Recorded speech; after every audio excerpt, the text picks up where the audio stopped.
All right, guys, I think it is time for some Fallout. Take it away, Tomato. All right, so yeah, I don't know how we got here, but I'm tomatoangus, the G is silent, and I have a couch behind me. For the couch, we can go from this fellow to that fellow if they want to introduce themselves real quick and talk about how they are related to the Fallout speedruns. Sounds good. Hello, my screen name is CovertMuffin, and oh, thank you guys. So my experience with Fallout is, well, yesterday I had a bit of trouble with doors, so Tomato here is going to show me some stuff about sciencing them, and I'm good at wearing pants. Nice.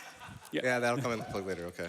And, my name's BloodThunder. I used to run Fallout 4 and held the record for some time, but it's been a while since then, so looking forward to some new tricks. And my name is Sharo. I'm the Fallout 3 and New Vegas world record holder and the only person to defeat Kung Cobra. Yeah. That's a big deal. If you don't know, that's a big deal. That's a big deal. All right. So this is Fallout Anthology main series, any percent. That's a lot of words. What does it mean? It means Fallout 1, 2, 3, New Vegas, and 4, all back-to-back, any percent categories. Those are the runs we chose because they're the main games with the main numbers. 76 isn't really sequential, so we exclude it. And then Tactics and Brotherhood of Steel are kind of non-canon, or partially canon, so we just threw those out. And those are the 5 most popular games in the series. So that's what this run is. It's any percent. And for the character name, I believe the winning bid was Chocolatine. So let's type that. And that will be the character name for all of the runs. And yeah, we're about ready to begin. So time will start in a second. I'll say when, and go. That's time. Woo! Good luck, Tomato. Thank you.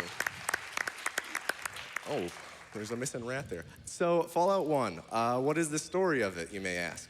Pretty much we're from this vault, Vault 13, and we need a new water chip. So we're sent out to voyage into the wasteland.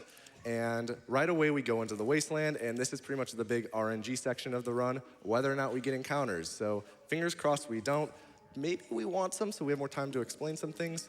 But the main glitch that we use in Fallout 1 is called the combat glitch. And pretty much the A button is the enter combat button. So whenever I need to enter combat, I mash A, and for some reason, there was an oversight in development where I always get to take my turn in combat, because it is a turn-based RPG.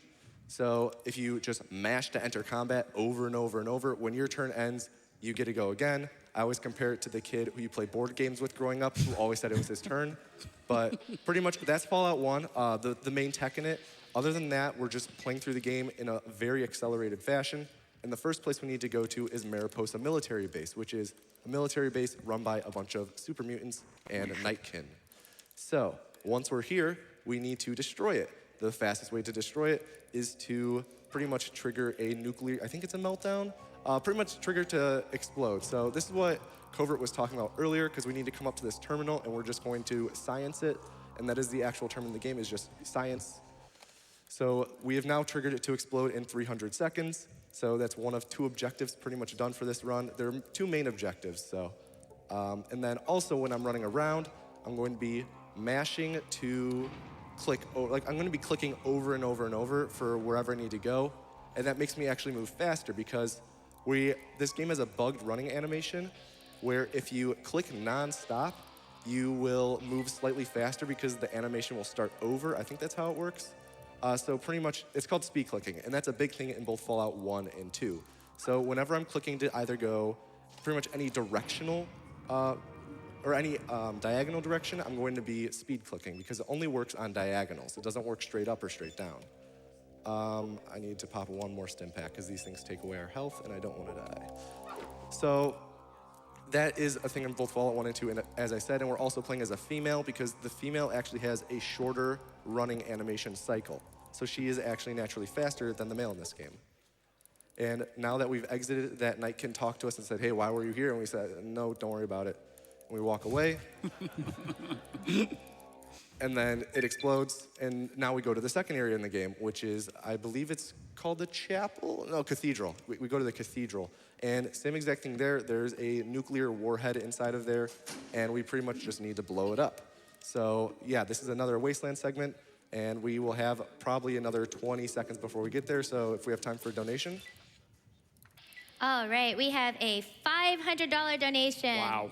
from Vault Dweller 84 that says nothing a machete can't fix. Very nice. How about one more? We also got a $50 donation from Project Zero that says, is there anything better than coming home from a long day of work, cracking open an ice-cold Nuka-Cola, catching the Fallout speedrun, and donating to fight cancer? I don't think so. There definitely is not. And with that, oh, another encounter. Okay, that's fine. Once we get closer to the cathedral, I'm pretty sure we get more and more encounters because different terrains have different encounter rates. And now we're at the cathedral.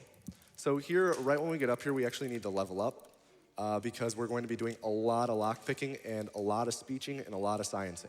So we need to get our speech around 130-ish, I'd say. That's fine. Science, we need to get up really high. And lockpick, just because it's a pain otherwise. I'm sure we'll fail a lot of lockpicks because we always do. And when we're in this area, we're actually going to be doing a lot of combat glitching because there's a lot of enemies in this area. Not able to pick the lock. There's a lot of enemies in this area, and we just have to constantly enter combat to make sure they don't attack us. Like there's a dude right in this corner, so I enter combat again, there's another dude in this corner, enter combat again, there's another dude in this corner, open this door, however, and we'll talk with this guy, and he will bring us to his master, who we will skip his dialogue by just entering combat. And we're just gonna make a complete beeline towards the nuclear warhead, and we're going to science it. And along the way, there's a bunch of Nightkin walking around, and this guy's actually gonna try and talk to us, but if we just press 0, he won't talk to us. So that works. Forget exactly how that came to be. I think we theorized it to be like a dev tool, but it was left in the game. It was technically taken out of 2 eventually, but we changed one of the files so it's back in 2, because we use it once to talk to the president. We'll get there when we get there. Pretty much right now we're about to ride an elevator to get up to a warhead, unable to pick the lock. That'll be a common theme in this game. Maybe if you science the door first. No. But we are about to science another thing after we pick another door. So over here is this is the trigger for the nuclear warhead. And as soon as we go to arm it, first I'm gonna enter combat to get by these 2 Nightkin.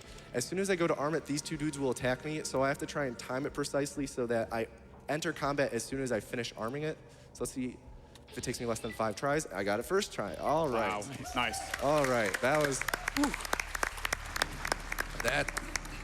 I'm impressed with myself. That never happens. All right, so now we just have to combat glitch past all these dudes who are just having a powwow in their bunker. Once we're out of their combat range, we're gonna run up here to this elevator. And then that original dude who we talked to in the purple robe, he's gonna talk to us again. And he's gonna say, hey, what are you doing down here? You shouldn't be down here. And say, oh, don't worry about it. And then we walk out again. And then it's about to explode. And then we make it back to Vault 1, or Vault 13, and the overseer's like, hey, you did a lot of good work, but you're not allowed back in because you're contaminated. And that's the end of Fallout 1. Wow. Woo.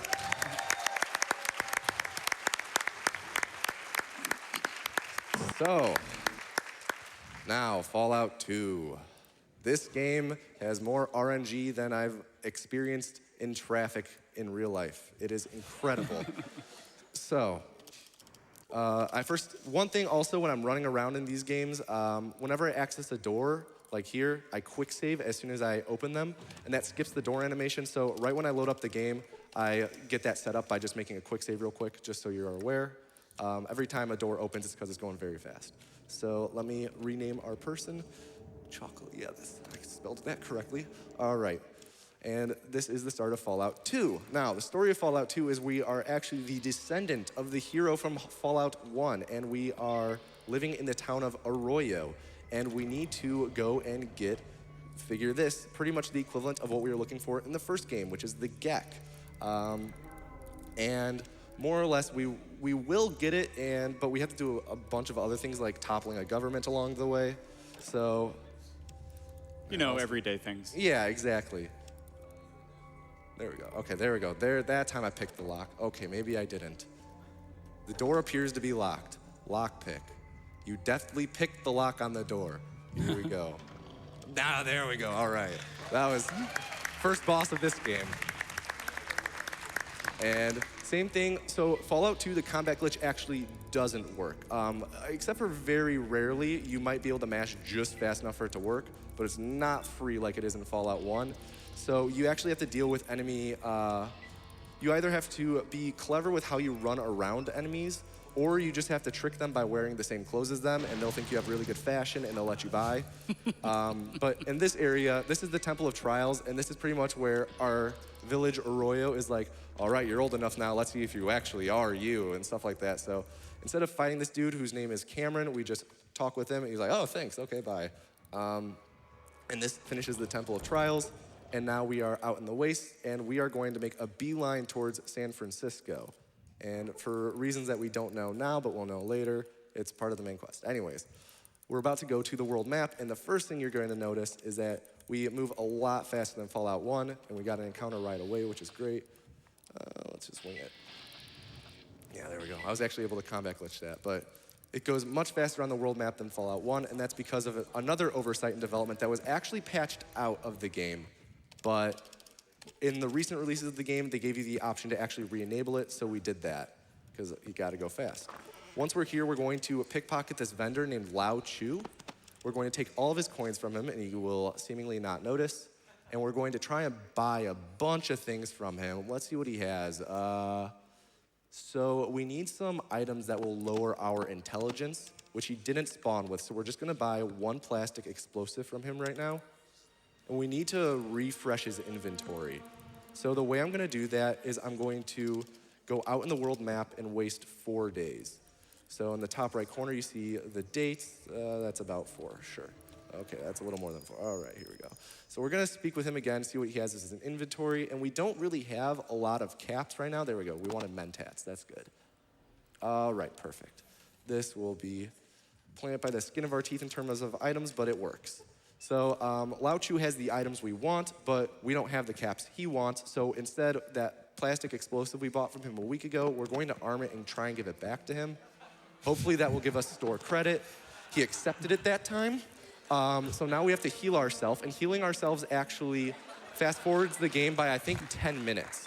And that is enough time for the 1 minute duration that we armed the bomb for to pass. And unfortunately, he didn't die there. He accepted it again there, and we need him to die. You know if he dies, if he goes face up, which he's face down there, so he's still alive. So I don't know how you survive a bomb in your pocket, but that's just Fallout 2. So we're gonna keep trying to get store credit from him. Let's see if this time works. There we go, Lao Chu. Now, it's not over yet though, because he might, okay, perfect. Okay, now it's over. There we go. Because we need him to spawn with power armor. And he didn't spawn with power armor. And sometimes you'll try and kill him for 5 minutes and he won't spawn with power armor. And you're like, what have I been doing this whole time? So now that we have bombs, we're going to go and confront a man named Ken Lee. And Ken Lee is a part of the Shi Empire in this game. And they are mortal rivals of the Habologists, who are kind of a cult in this game. And pretty much we need to get on the good side of the Habologists because they have access to a ship called the PMV Valdez, and that will take us to the end location in the game. So in order to do that, we're going to try and get store credit from Ken Lee with 2 bombs. 2 bombs is kind of risky because he has 90 health, and the bombs on average do 45 health. So it's about a coin toss whether or not he's gonna die. So I'm gonna sneak and heal myself again, which passes 10 minutes. Let's look in the bottom left corner. He was hit for 36, which is pretty low. We need a good roll on this. He did not die, so we're just gonna reload and get more store credit. No, hands off. Come on, Ken, I'm doing you a favor. He didn't like that, so Ken Lee is the most annoying NPC in any video game that's ever existed for this exact reason. Okay, there we go. Let's see if it was enough. Speed clicking, speed clicking, speed clicking. Sneak. The reason why we sneak here, okay, we're gonna heal ourselves in the corner. That works. Okay, no, oh, there we go. The reason why we sneak, well, there we go. We sneak because normally all of his friends nearby will freak out and be like, yo, who's attacking Ken? But if you sneak, they won't notice until the second explosion, because if you crouch, explosions aren't as loud. Common sense. Come on, guys. This is known. So right when I finish that, I'm going to make a quick save, and then I'm going to load a save I made earlier, exit to the world map, quit to the main menu, load the quick save, and now we're at the world map as the quick save character. That's called a save warp. And it's pretty much a way to get to the world map quickly. And here is the Hubologists. And like, you know, they're Hubologists, they're a cult. So we have to dumb ourselves up to be able to converse with them. And it brings our intelligence down to, I believe, 1 right now? Oh, 3. 3 is poor, so that's, yeah. You need poor intelligence to talk with the guys in the cult. And actually, if your intelligence is too high, this is the leader of the cult. His name is Oz9. There's a whole bunch of side quests in this game with these guys. And it's like kind of Wizard of Oz themed, but their names are spelled A-H-S, but he's Oz9. And we're going to tell him that we killed Ken Lee, who kind of serves, he's a representative for the Shi Empire. Or for the, yeah, he's a representative for the Shi Empire. And these guys don't like them. So because we killed him, he's like, oh, that's pretty much the same as killing their leader. You can take the PMV Valdez, you're good to go. But if your intelligence is too high, this guy's like, what's your game? And then he won't help you. So yeah, you have to be dumb to talk to these guys. And once we exit, again, going to make or do a save warp. Chosen. And while I'm here, yeah, that's nightmare fuel for sure. Now we're in the PMV Valdez, right? And while I was on the world map, similar to how I passed a bunch of time to refresh Lao Chu's inventory, I passed a bit of time to get the positive effects from Psycho, which was the drug that we took to lower our intelligence. So this actually raises our intelligence now, because we're going to have to talk to a scientist soon. And scientists are smart.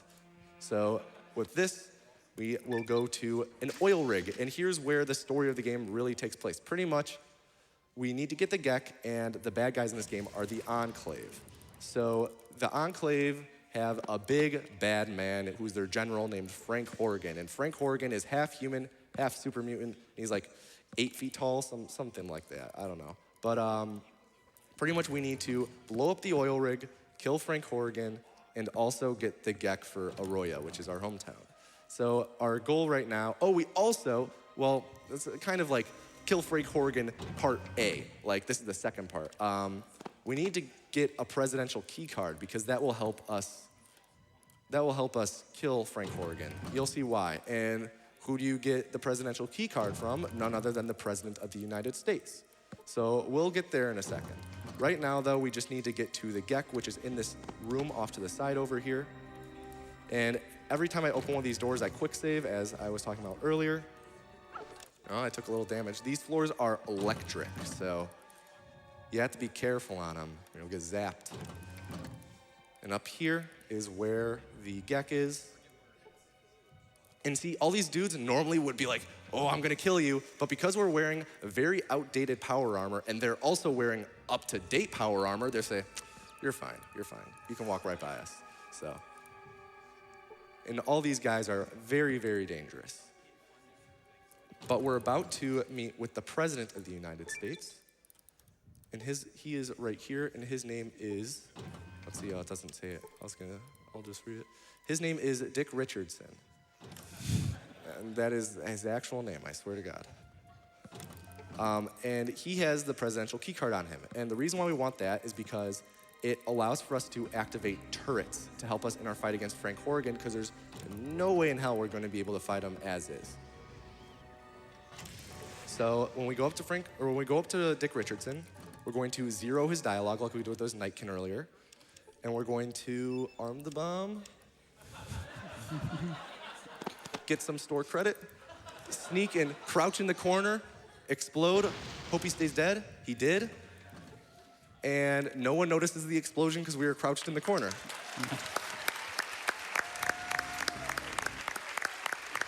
So we have the Gek. We have the presidential key card, which helps us kill Frank Horrigan. And the last thing we need to do is destroy the oil rig, which is what this dude, Tom Murray, will do. He is a balding man in a lab coat. So we're just going to strong arm him, and he will say, okay, I'll blow up my place of employment. So now we're on an 8-minute timer, or 10-minute timer, which is way more than enough time. And at the end of those 10 minutes, the oil rig will blow up. So now we have to go and confront Frank Horgan, which will take a minute to run all the way back to him. So if you have time for a donation. So we have time for a donation. Okie doke, we have a $25 donation from Villas. I hope I'm pronouncing that correctly. Fallout 1 and 2 are some of my favorite classic RPGs. Glad to see them and their spiritual successors run for a good cause. Excellent, yes. Fallout 1 and 2 are very well-made games, as are the rest of the Fallout games. Very fun. And, to each their own. I love them as a series, and they're very fun ways to break them apart and see how they tick.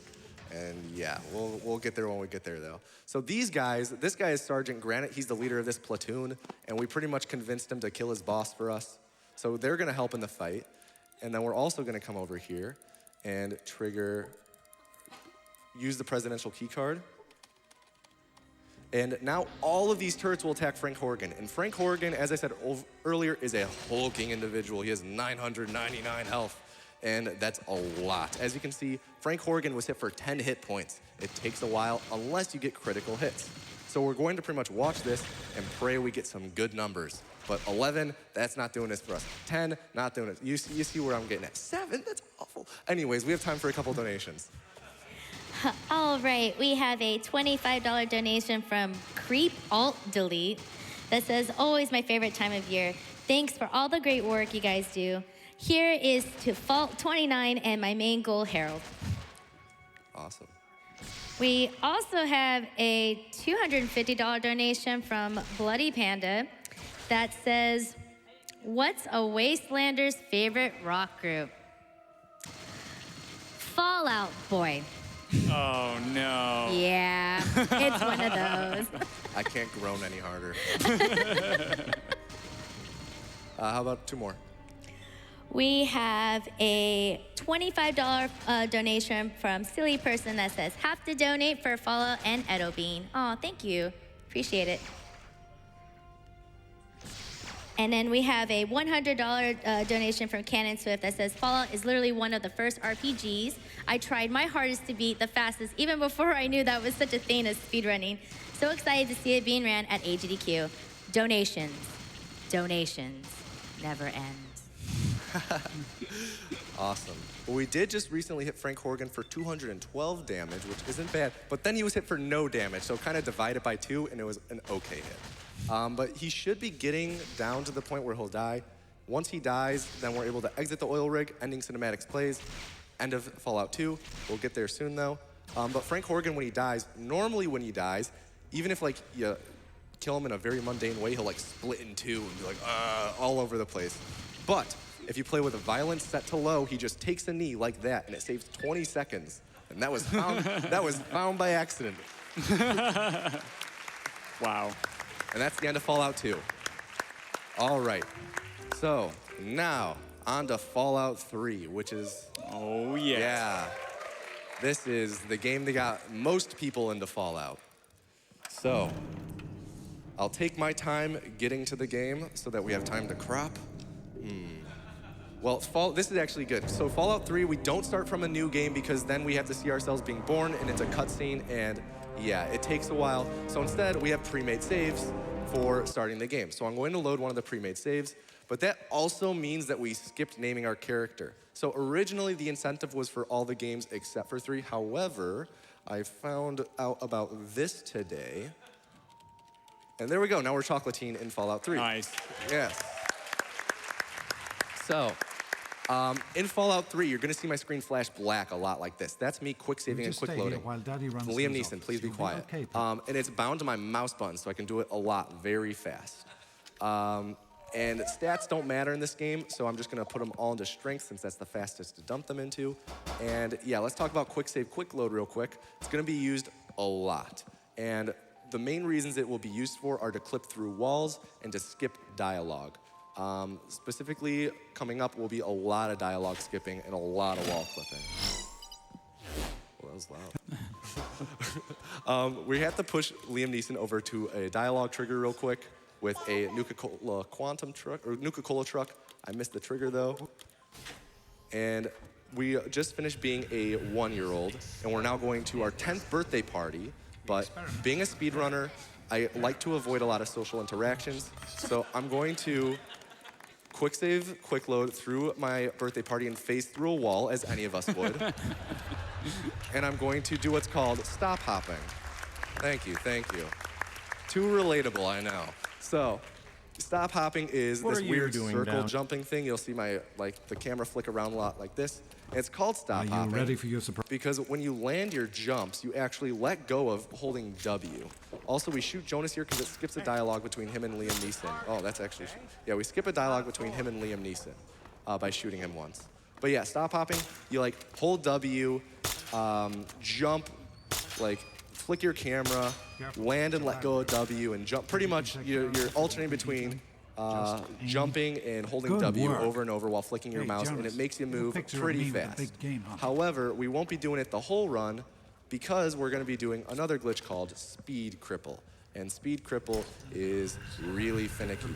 I'll explain it when we get there, because right now we are changing from 10 years old to 16 years old, and we're about to leave the vault early. You're not supposed to leave the vault until like 18, 19. However, you'll see in a second. If we skip Go this on now. dialogue with Liam Neeson, and then jump onto this table and clip through this wall, give it a second, and clip through this wall, and there we go. And now we are in the escape sequence that would normally play when you are like 18 years old. And we just can stop hop to the exit and leave the vault as a 16-year-old. However, since we're playing as a 16-year-old, the game still considers us to be a child. So normally in Fallout 3 in New Vegas, you play as a voiceless protagonist. I guess 1 and 2 as well. You play as a voiceless protagonist. That changes with the Fallout 3 speedrun because we're a child, so that means we share lines with all the other children in the game. And whenever we, oh, come on, let's get this clip.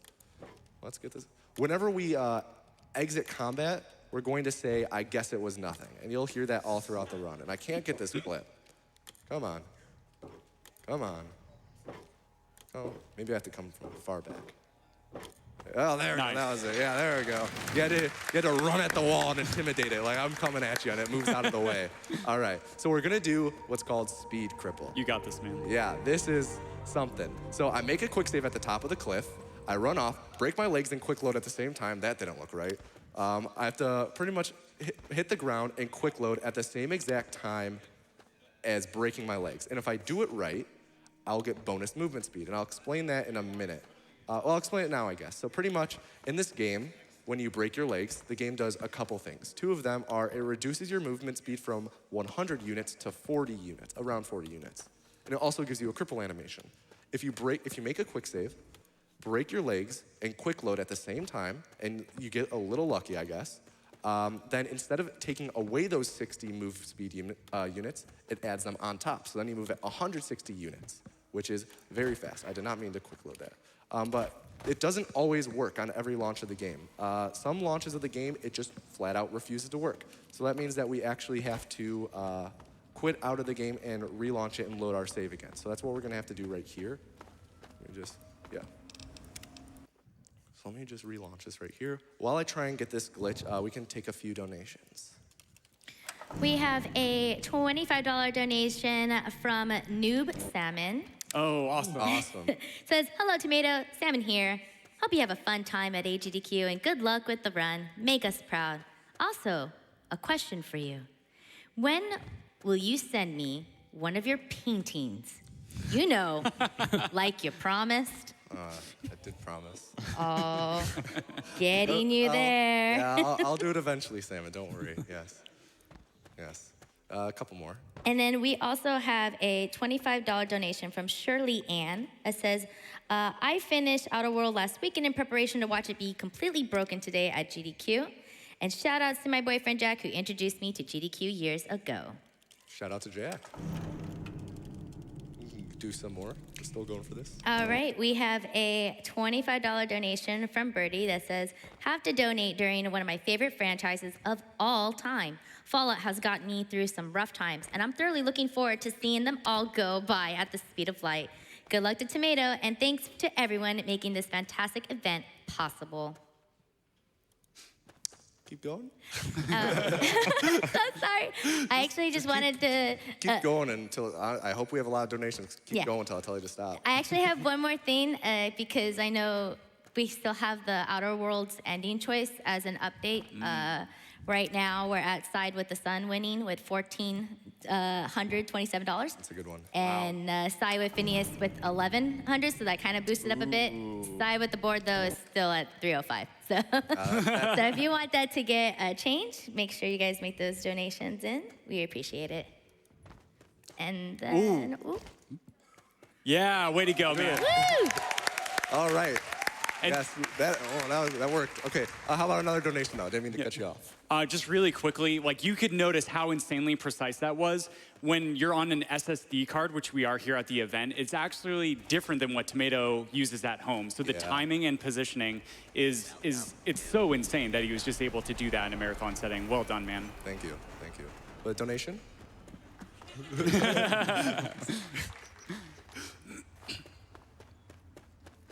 All right, we have a $25 donation from Claptrap that says, greetings from Germany.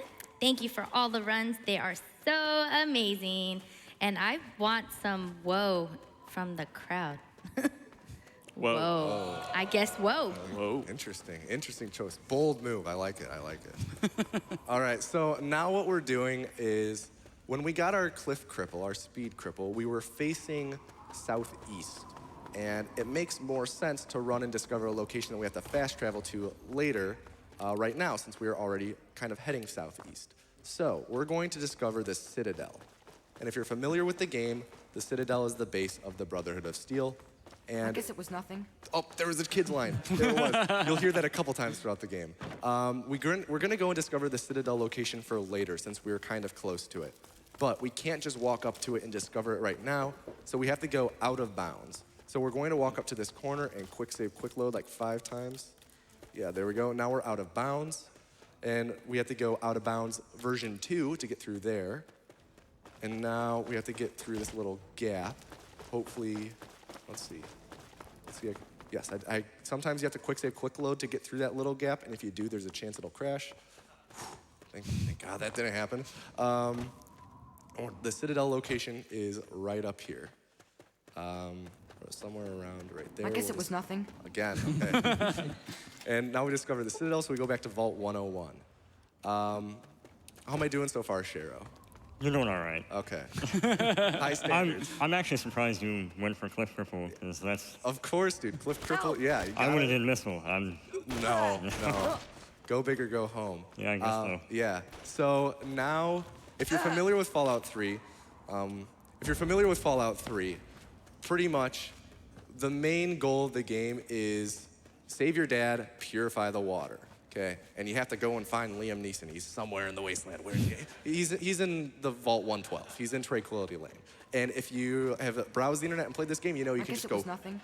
You can go. Don't interrupt me, please. You can go straight to him and skip half the storyline. Turns out you don't need Liam Neeson. He's overpaid. So instead, we're just going to go straight to the place that unlocks when we discover him, which is Vault 87, which requires us to go through Murder Pass, and to get to Murder Pass, we have to go through Little Lamplight. Kind of weird having a place inhabited only by children next to a place called Murder Pass. I don't know. Anyways, so we're gonna go to Vault 87 and get the Gek. It makes another return in this game. The Gek is very prominent in these games, as I said earlier. So we can skip Liam Neeson, just get the Gek, and then with that, we can go and purify the water, and that ends the game. So just so you know, that's the grand scope of what's going on right now. Also, there's an auto walk feature in this game, and it's a lifesaver. So, with that being said, I've kind of outlined where I'm walking to. We're walking to Little Lamplight. If we have time for a couple more donations. I guess it was nothing. I guess not. Okay, fine, game. We don't have to. I think that explained it more than it should have. Okay, we'll keep going. So sometimes, on your walk right here, you'll trigger a unique weapon spawn. Fun fact, it'll fly and be fireworks above you. Do you guys have fun facts about this game?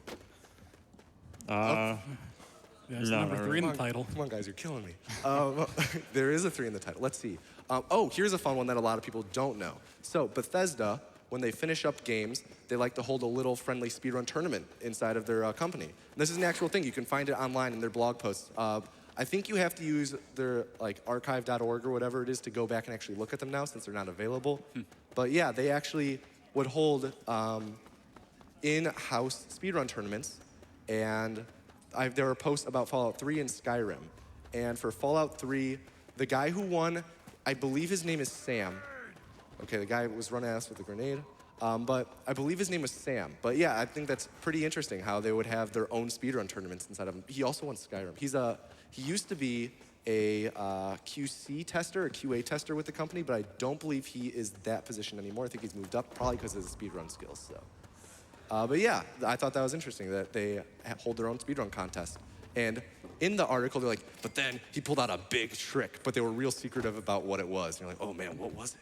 So I think it was a skip to Liberty Prime, which is a big robot at the end, but who knows? Now we're in Little Lamplight, but rather than talking with Mayor McCready because he's really annoying, we're just going to try and clip out of bounds. Sometimes you just gotta brute force it. Oh, there we go, okay. And we're going to do it again and do what's called void swimming. So we're going to make a quick save in the void and then quick load underwater, and now we can swim infinitely into the void. But as you can see, we can still drown because our O2 meter still pops up and starts draining, so we have to jump every now and again. But the door to Murder Pass is right there. You can almost see it. Now you can see it. I didn't mean to jump.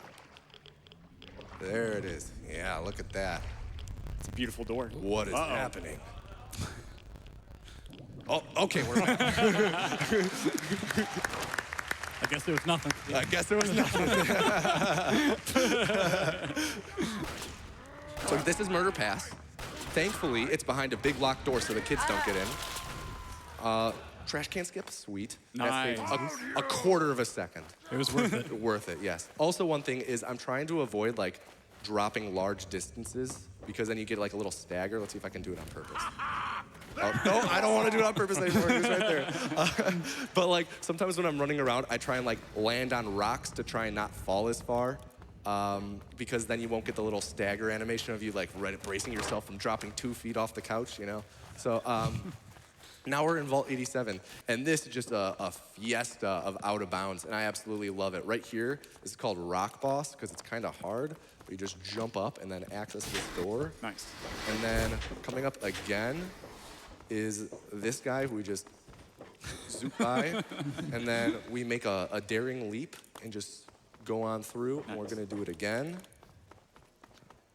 And then we're gonna just jump on top of this atrium and jump over an invisible gap, and then access this door, and then hold backwards and quick save, click load through the door, and then spawn in this hallway in front of Fox, the best NPC ever. Yeah, he is, I agree. But we have to free Fox. We have to activate the fire alarm, and we're going to clip out of bounds and go back to that hallway. And what I'm doing right now when I clip out of bounds is it's called COC, which stands for Center on Cell. Pretty much interior areas in Fallout 3, New Vegas, and 4 are called cells. I guess the wasteland itself is one big cell. And if you fall out of bounds, you'll eventually hit an invisible COC plane that sends you back to a predetermined spot inside of the, I just have to do that again. It sends you to a predetermined spot inside of the cell. So you'll always spawn back in that same spot.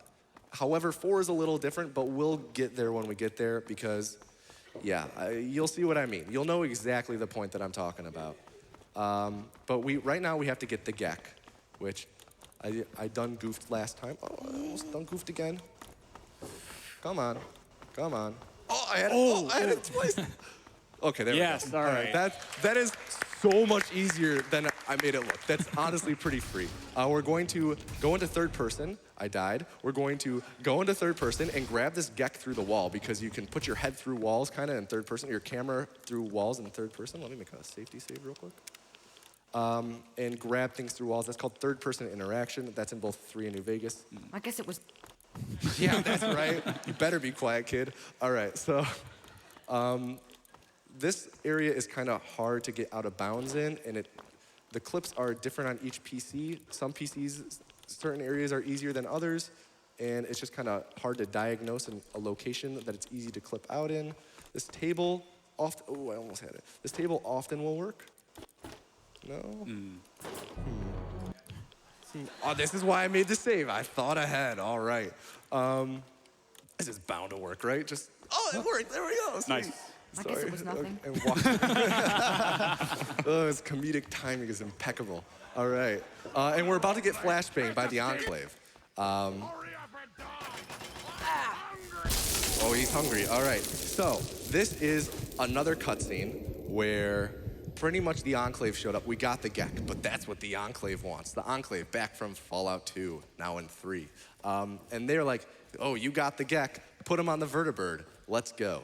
And this dialogue is actually fastest in Japanese. However, Japanese was only released on the console. So there's not an official Japanese language release for PC, so we have to play in English since that's the second fastest language. Yes, sir. And now, oh, here's Fox. Let's hear him talk. You're certain he's unharmed?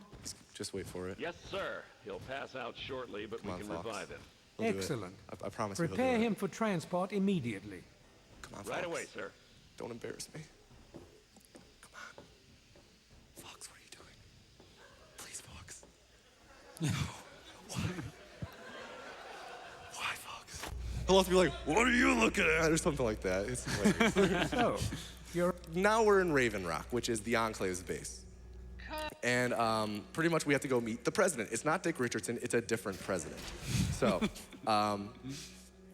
first though, we are locked in our restraints, but President John Henry Eden is nice and he will let us go. We just have to quickly skip through his dialogue a bit.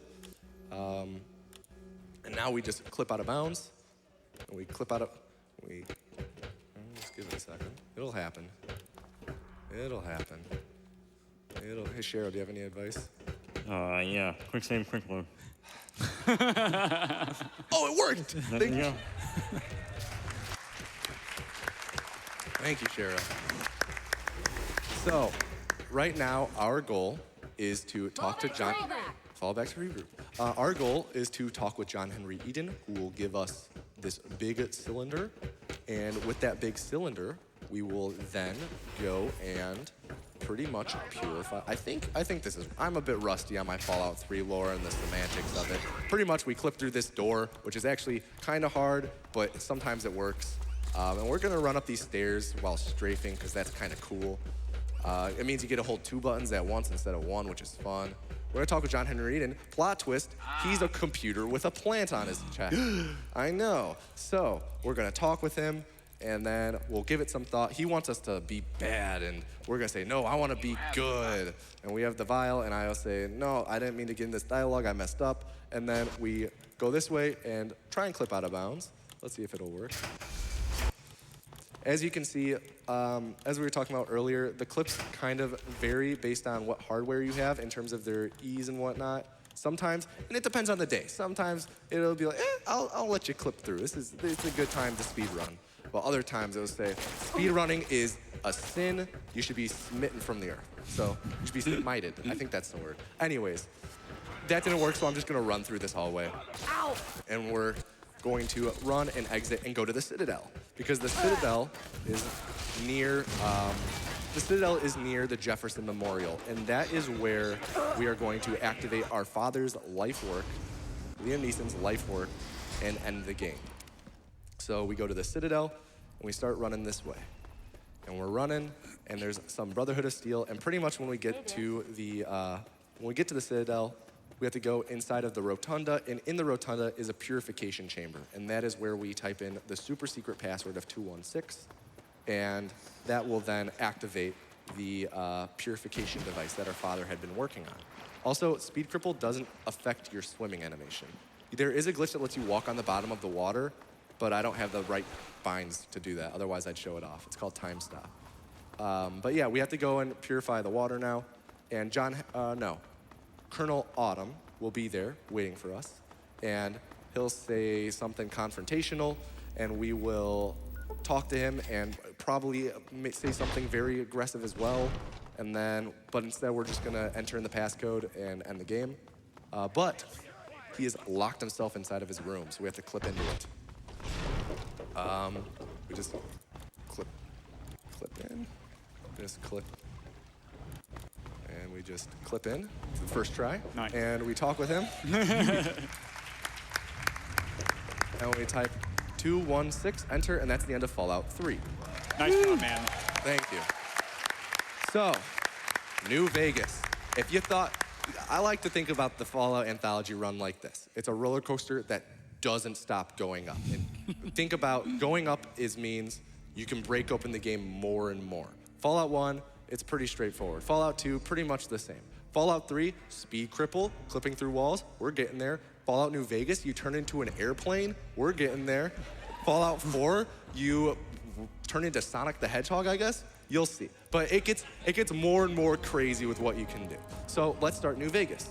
New Vegas, as you'll hear in a second, is played in a different language. Let's see if you can figure out what it is. That's right, it's Italian. Sorry. Yeah, there it is, it's Italian. So the story of Fallout New Vegas.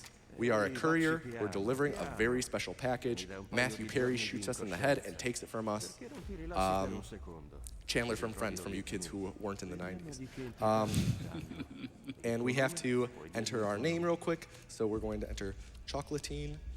And yeah, so Fallout New Vegas now, the goal is there's a bunch of warring factions trying to take over New Vegas and do it for their own, like do their own thing. There's the NCR, the Legion, there is Mr. House, and then there's the wild card, Yes Man, who is a robot. And that's who we're siding with, because he doesn't care about anyone. And you can tell him that, and you'll have to just skip, or then you can skip a ton of quests. So we're gonna side with him. Yes, that is exactly what we look like. And then, similar to Fallout 3, Fallout New Vegas has a bunch of quick save, quick load clips, and also dialogue skips. So you see that a lot. However, I will be quick saving, quick loading a lot in one segment. And as you can see, Fallout New Vegas has a loading screen that flashes up. So if you're photosensitive, I'll give you this warning now. I will give the warning as well right before it happens. You might want to close your eyes for about like a 90-second to 2-minute segment. I'll let you know when to close your eyes, and I'll let you know when to open them. So that's just a warning. Likely it won't affect you, but yeah, just so you're aware. But we'll get there pretty soon. But first, we need to enter a bunch of very precise answers on this personality test. A few Rorschach things, and now we tag guns because that gives us stuff. It gives us more damage with our guns. That's what it does. And good-natured for its where is it? Speech. Yes, we want it for the speech. And now we're about to exit Doc Mitchell's house. He is a true G. Say no to hardcore mode, clip out of bounds, COC in front of the door, and now it begins. So right away, I'm going to equip the shotgun. I'm going to switch to the aid tab so that we can bind stimpaks later and fast travel to Good Springs. We're going to stop hop on over to the general store, and this is where we're going to meet Chet. Now, Chet, he either made a really good decision in life or a really bad one, and he made a really bad one because he doesn't have a revolver in his inventory. So we're going to punish him by blowing off his head because he always spawns with it in his inventory. This is why he made a bad decision. He didn't put it in the stock that day. So we're then going to bind the stimpaks. We're going to bind the shotgun, equip the grenade rifle, equip the revolver. And because I'm about to do a glitch called Infinite Dash, and that's the glitch I was talking about earlier, but just wait. So there's a glitch in this game called Reload Dash. If you're walking with a gun that has multiple ammo types and a one bullet at a time animation like this, if you do a bunch of inputs and unequip the gun, you get slingshotted forward. Pretty cool, right? But what if we combine it with that glitch I had a really hard time with last run? That would be cool. So I'm going to shoot it up and hopefully time it right. I got it first try. Wow. Okay, now is when you would close. Now is when you close your eyes. Close your eyes if you're photosensitive. It's a lot of loading screens, okay? But we are now a jet, which is awesome. So we're going to take this opportunity to discover every location we need to discover. We only do this twice throughout the run. We do it at the beginning and the end. And the reason we have to quick save, quick load so much is because if you don't quick save, quick load, it just doesn't work. It just drops. So we have to quick save, quick load a ton. And what's also sweet is it's stored through fast traveling. However, it won't do it right away. So we have to walk a little bit, let go, and then walk again. And then we got it again. Wow. So, yeah. Sometimes, like when you get it, like you know how when I just did it, I took off immediately. Okay, saved. I took off immediately with it. Sometimes you don't, and you just have to give it a little push by jumping once, and then it works. But yeah, so right now we're discovering three to four locations, I forget. We discovered 4 locations. We discovered Red Rock Canyon, which is where we will meet a group called the Great Khans later. And we just discovered the El Dorado substation, because we're going to go back there later and power something. We discovered Hidden Valley, because we're going to go there and meet the Brotherhood of Steel later. And we're going to discover the Aerotech offices right here, because the Aerotech offices is close to a different place we need to go to later, because we can't go straight to the other place later. And then we're going to Nellis Air Force Base. We're going to raid Area 51. And the reason why we're going there is because there is a faction there. I'll talk about them in a second. But yeah, pretty much we're discovering all of these locations because we need to meet all of these different tribes. The official word for them in the game is tribes. We need to meet all of them in order to decide with Yes Man, because he's gonna ask us to pass judgment on all of them and say whether or not they should live. Oh, that was perfect. We're gonna have to say whether or not they should live. So first, we come over here and we meet the boomers. Here, we say, okay, that's their name, they're the boomers. We say okay, and then we leave. We're gonna fast travel to the Aerotech office park. Here, now is when we begin to reload. Open your eyes, by the way, if you closed your eyes. Now, we will reload dash off a stump, fly up into the air, reload dash in the air, over to the tram, and this will bring us into New Vegas. Normally, you'd have to do a bunch of stuff, but you just can fall down onto a tram and you're good, or the monorail. And now this brings us to New Vegas. So our main goal of the run is to meet all the different tribes and to pass judgment on them with Yes Man. But first, we have to meet Yes Man. This isn't Yes Man, this is Victor. Victor is Western Yes Man. But the first group inside of Vegas that we're going to go meet is the guys at the Ultralux, the White Glove Society. Spoiler alert, they are cannibals. So, yeah. But they run a really nice hotel. So we are going to give them a pass and say they can live.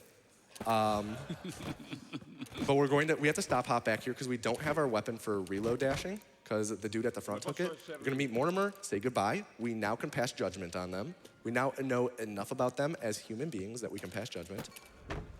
And upon leaving, we will get our weapons back. And with that, we will equip our revolver, reload dash over to the tops, and this is where we're going to confront Matthew Perry Chandler. We're gonna confront him. And we are going to take back what is rightfully ours, the Platinum chip. I have to quick save, quick load here, otherwise I won't level up, because I need a lot of speech in this run. We're gonna talk with Swank, and now we can level up a ton. So I'm gonna get survival up to at least 45. The reason I'm gonna get that to 45 is because that allows us to get the travel light perk in a second, which increases our movement speed by 10% whenever we are wearing light or no armor, which we are satisfying the needs for. And we're going to kill Matthew Perry. That's what he gets for being so snarky. And we're going to reload dash over to here, and we're going to meet Yes Man. So we're gonna clip out of bounds. The COC point is right next to Yes Man, and we're gonna talk with him. We're gonna ask him all about his plan. He has a big plan. Pretty much he wants to do what Benny was gonna do, except he's gonna do it himself. And Yes Man it's called the wild card. See, it's right there. It disappears. Wild card, it's called it for a reason, because he is really out there. But in order to do that first, we have to meet all the factions I mentioned earlier. Okay, that was interesting. And luckily, we have the fast travel locations for most of them. Obviously, they're mad because we killed their leader. And when we are in the strip now, it kind of begins a chase. A dude from Caesar's Legion is chasing us, and a dude from the NCR is chasing us. They're both chasing us, and we want only the NCR guy to catch us because he's required, otherwise the game kind of soft locks. We don't want Volpace to catch us, the guy from the Legion, because he's slow. But anyways, we have to pretty much get Yes Man a throne for himself to sit upon for when he becomes the king of a New Vegas. So we're going to go out of bounds here, third person interact with this terminal, unlock this door. We're going to say hi to Mr. House. Let's see this chamber. We're going to say bye to Mr. House. Go back to the penthouse. We're gonna go out of bounds, and now, pretty much, this seat is for the taking for Yes Man. So the next time we talk with him, we can say, hey, I want you to join me at the Lucky 38. he'll say, wow. He does this weird yell thing. But that's the next time we talk with him. However, it's more efficient to talk to him only once rather than twice. This is bad hat RNG. You can spawn with a random hat. No hat, bad RNG. We need to meet the rest of the tribe, so we only have to talk to him once rather than twice. So we're going to come here. We're going to meet the Omertas. They yell at us, and we leave. And we've now met them. I'm going to discover a fast travel location over here real quick. And now we're going to go meet the other two groups that are remaining, the Brotherhood of Steel and the Greek Khans. Now, these are a bit of, okay, this is interesting. That's fine, though. These are a bit interesting and unorthodox methods of meeting people and getting to know them to pass judgment, because the Brotherhood of Steel, they wear powerful armor, so if we shoot them once, we realize, whoa, they're strong. I don't want to fight them. They can live. So that's how we know that we don't want to kill them. Now, the Great Khans are even more different because we don't actually interact with any of their members. Instead, we show up, we go to the middle of their area, we just stand here, walk around, admire the architecture, say, this is pretty nice, let's not kill them. And now we've met them, and we can pass judgment on them. So now we have to go and tell Yes Man that we don't want to harm any of them. So we're going to reload dash over to Yes Man. Try this is Volpace. He is the worst, because if he, well, that's a weird sound. If he catches you, man, oh man, will you lose a second. So, go over to Yes Man, talk with him. That dude looks cool. Oh, okay, Yes Man. Talk about the tribes, say, familiar with the boomers, I've visited the Khans, all these guys are okay, come join me at the Lucky 38. And now they all get to live because we are a benevolent god.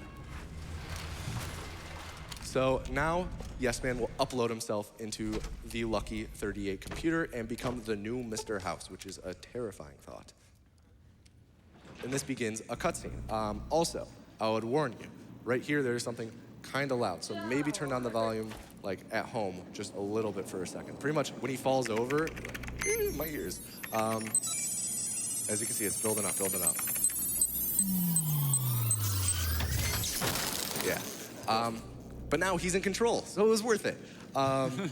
And now he's gonna say, whoa, there's a lot of weapons down here. Let me show you in a really long demonstration. So instead we're gonna skip it. I make a safety save beforehand because it might soft lock the game. I've had a lot of bad luck with that. Instead of watching though, we're going to stand by the door, third person interact with an elevator, and just alternate quick save, quick load, and waiting an hour. We're gonna do this for about 13 hours, and that should skip all of his demonstrations. Something you'll also know if Tomato is moving outside is that he'll quick save and quick load if he has to fall a really high distance, because this actually resets his fall speed and stops him from taking fall damage. Yeah, really good point. Forgot to mention that earlier. No problem.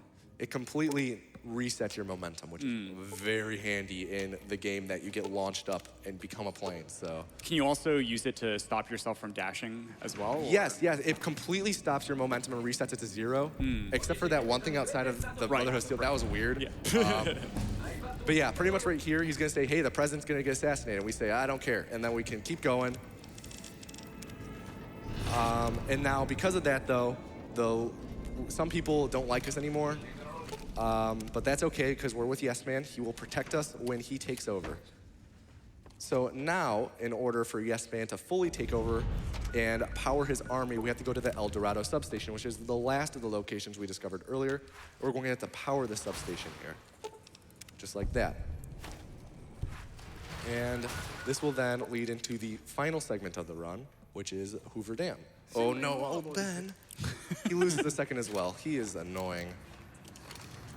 Very annoying. He also will give you whiplash because you'll be like dashing by him. He's like, nope, and he just stops you. So now back at the Lucky 38, we get to go up and talk with Yes Man, and he will send us to the Hoover Dam because there's going to be a big battle there. Here. And right away, we're going to do another infinite dash. So fingers crossed that it works. This one, for some reason, sometimes you'll ragdoll, which, whew, Please. oh, that's the wrong button. No? Oh, that was close. Just have to load this auto. Thankfully, they give us an auto save here.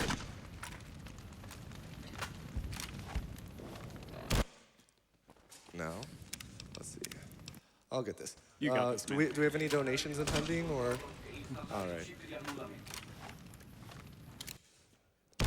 There's some technical things with the tracker right now, so that's why. I mean, Fallout's kind of buggy. The tracker's kind of buggy. All right, so now we have Nice. infinite dash. I'm gonna try and snake my way around over this river and around the Hoover Dam. Get stuck on a wall, totally intended. So here it's also important that you don't land on the ground for too long, right? It's not too bad, but if you do, you'll get stuck between the walls, so kinda, yeah. But now we are in the end area in the game, and this is why we were leveling up our speech so high the whole time, because we need to talk with this dude, the legate known as Lanius. And we're going to pick very precise dialogue lines and tell him, hey, you shouldn't fight. And we're really strong, even though we min-max speech, and he'll say, oh, okay, he seems scary, and then he'll leave. And now we're going to do one final reload dash over this wall, and this triggers the final dialogue of the game. With this guy, General Lee Oliver, final level up as well. There's two funny things I want to show you at the end of this run. One is just a little ending to Lee Oliver's story, where if you just, instead of doing the fast one, you pick all the top dialogues. Yes Man will punish him for siding with the NCR.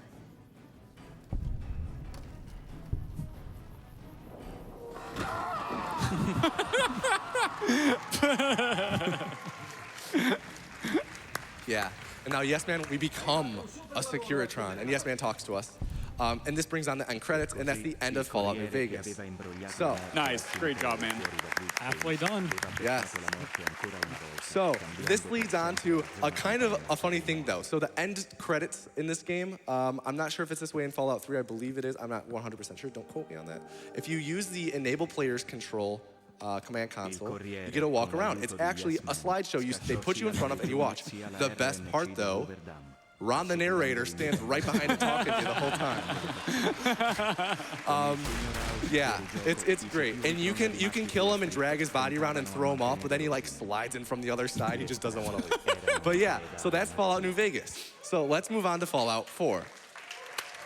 All right. So we have finished 4 of the 5 games, but we're halfway there. Fallout 4 is the big one, and man, is it, whoa. There are a lot of ways to deconstruct this game.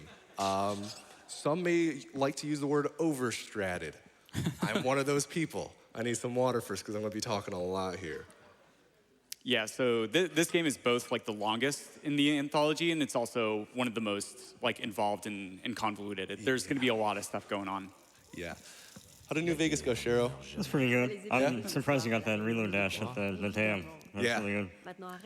All right. So the first very important thing, game's played in French. Also, we have to play as the canon Nate and Nora, which is preset 3 for both. It's the Asian and the redhead. It's canonical, okay?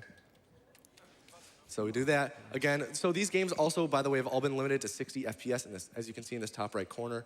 The reason for that is because the physics of the 3D Fallout games are a bit unreliable when you play at higher FPSs, especially Fallout 4. All of the physics in Fallout 4 are tied to the FPS. So if you play at a very high FPS, then like you'll run really fast. And that's a bit unfair to people who can't afford PCs that run games at 240 FPS.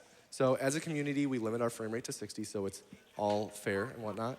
And this game is, all the other games, okay, 1 and 2 are a bit complicated. Fallout 3 New Vegas are run on the most up-to-date version of the game. This is ran on a really old version of the game. It's actually the first patch version of the game, which is patch 1.1.30. And we do that because of 2 glitches. One is called cover sliding, which is it used to be a huge part of the run. It's really minor now, and if you don't do it, you'll lose like 10, 15 seconds. So it's no big deal. I'm just killing time, by the way. Yeah, you're really good at opening and closing that door, man. It's impressive. Honestly, I mean, probably a third of my time playing this game has been like that. I mean, he's just using science in the door. Yeah, exactly. But yeah, so one of them is cover sliding, a very minor part of the run. The other thing, though, are vendor glitches. We do 2 different vendor glitches in the run to buy items because we're not going to have a lot of caps. And those were patched out. Everything else, though, is as far as I'm aware, is still in the game. Item physics is a little bit differently with how we do some clips later on, but it's still all very doable on current patches. So it's just the vendor clips, vendor stuff, and the cover slides. But I don't blame Bethesda for not patching these things, because there's no way in the world you would be able to find most of these things unless you're a speedrunner. So do our stats real quick, and Chocolate Team will set out on its final adventure. Merci encore. Et trésor? And for our stats, we maxed out endurance, agility, and dumped the rest into luck. We did a lot into endurance because of, oh, I did that early, my bad. We put all into endurance because endurance decreases the draining rate of your AP bar. So, okay. Nora's missing. It's because I messed. There we go.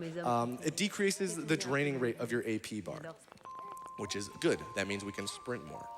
Agility increases the total amount of action points we have. It increases your AP bar. So that means you can sprint more. That's good. Luck doesn't matter. The last 2 points don't matter. They wouldn't affect the run anyway at all in whatever special stat we put them in. So we just dump in the luck because they're the fastest physically to put them in. Also, while I wait, I need to launch up. There we go. Oh, I need... Let me... Ignore that. There we go. Okay, I just needed to launch something real quick to run in the background. Pretty much, yeah, so those are our stats. The bombs are about to drop, and in the canon of the speed run, we're going to run at breakneck speed outside of the door. We're going to jump over a hedge, leaving our wife and child behind. But if you listen closely, she's right behind us. Listen, wait, I believe she speaks here. Maybe not. I guess there's nothing. Oh, why? But yeah, we just breakneck speed up to this guy. When we talk with the officer, if we mashed E to talk to him again at the end of when he was saying list, and it skipped his next line of dialogue, which is nice. And now, here's where the glitch explanations begin. There is a lot to explain right here. First is something that I've started calling Clive. Thank you, guy in the YouTube comment who commented about this the other day, because it's a great name for it. Clive stands for Clip Into Vault Elevator. If you spam escape as the elevator is lowering, you go through the floor. We're not going to do it as we enter. We're going to do it pretty much when we're not going to do it in this part. We're going to do it right after this loading screen. And that'll make it so we fall through the floor and can enter the vault early. I have escape bound to my scroll wheel for this. Let's hope that this works and I don't mess it up. Come on. Oh, it might have been too late. Please. Oh, it's so late. That was so late. But yeah, pretty much if you do this in time, if you do that in time, you can walk through this grating, and it's pretty funny. But I guess, yeah, I'm sorry about that. Anyways, so now's on to the more fun glitch explanations. There are 3 big things I gotta explain right here. The first thing that I need to explain is item clipping. Pretty straightforward, pretty standard for games with item physics. You grab an item, you put it under you, you walk backwards into a wall. Either you move up or you move through the wall. So we're gonna be doing that a lot. The first ones that we're going to be doing involve traffic cones, and we call those VLC clips. So that's the first big glitch. You'll see that it's pretty straight. When you see it, you know what's happening. The second thing, you won't really know what's happening, what's going on. It's called punch warping. Pretty much, you try and melee attack something in VATS, but if you're standing in a weird spot, the game will store the coordinates of where you were standing if you do certain inputs in the right timing. And then the next time you attempt to melee attack something in VAT, you get teleported back to that location. So you'll see me doing that. And now, this is the difficult glitch to explain. So I hope this is visible.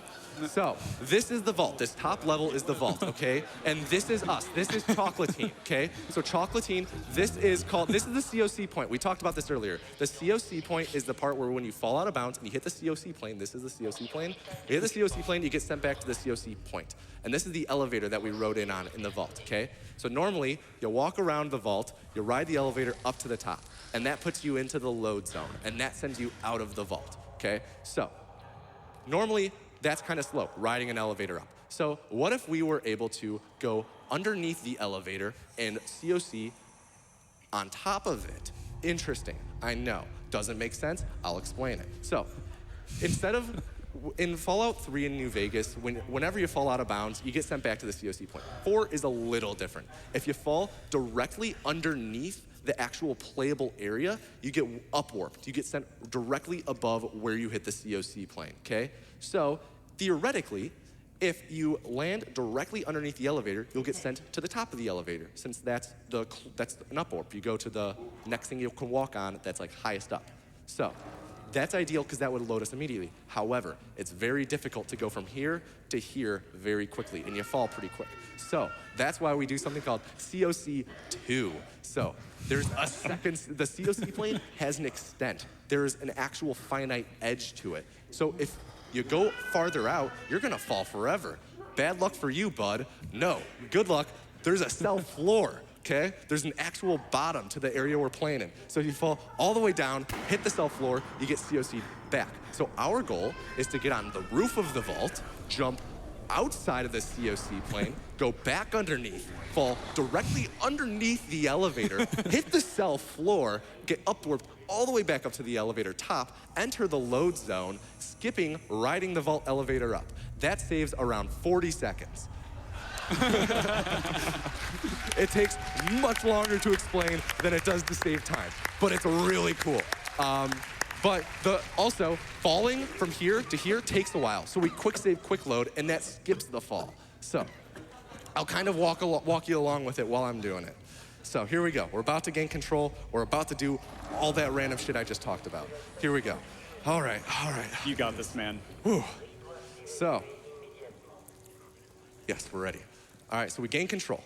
First things first, we're going to run to the right. We're going to ignore our dead spouse. We're going to pull out our fist because that skips a weapon taking out animation. We have to go over here, not to the cone first, because we need to grab a security baton. Security batons enable VATs. It's a basic attribute of weapons. Now, then we're going to grab this traffic cone, and then we're going to walk backwards, and we're going to clip into the next room, and then we're going to grab another traffic cone, because they don't go through walls with us. We're going to walk over to here, stand behind here, stand kind of funny, try and target this rad roach and VATS, wait for him to respond because he took a while, walk over to here, miss the jump, go up here, and then we're going to quick save, because this might get messy. We're going to clip straight up onto a very narrow wall. We're going to make another quick save. We're going to jump to here. We're going to make a safety save, just because this is GDQ and we don't want things to go wrong. We're going to do this, we're going to miss it. We're going to miss it barely, intended, RNG manipulation. Here we go. We're going to make the jump this time. We're going to jump again, do this weird pixel walk, go past the COC plane, turn back around, go underneath, try and hit the COC2 plane. Hit the COC2 plane, skipping the elevator. Way to go, all man. Right. That was incredible. I need water. So we also wanted to make sure he wasn't too close to the elevator there. If that ended up happening, he would have hit like a bit of a cutscene, right, Tomato? It would send us back to outside of the, we would go back to the normal COC point. So we get sent back to where we started, outside of the vault elevator. So now we get to trigger a punch warp. Now, I may have downplayed punch warps earlier and said, yeah, coordinate to coordinate. Oh, this is simple. No, it's really broken, because what we can do now is attack this rad roach, and then just hold S, because that will upwarp us to the correct spot. And this will put us, let's make sure it does it right, puts us under the map, nice, in the middle of the map, and then we get upwarp to green tech genetics, which is like almost the dead center of the map. So now we have green tech genetics discovered right there, which is the location we need to come back to later. And we're like a million miles from Vault 111, which is really cool. I made a quick save as soon as I discovered Vault 1, or green tech genetics, because I'm going to do a glitch called load warping. I'll explain that later.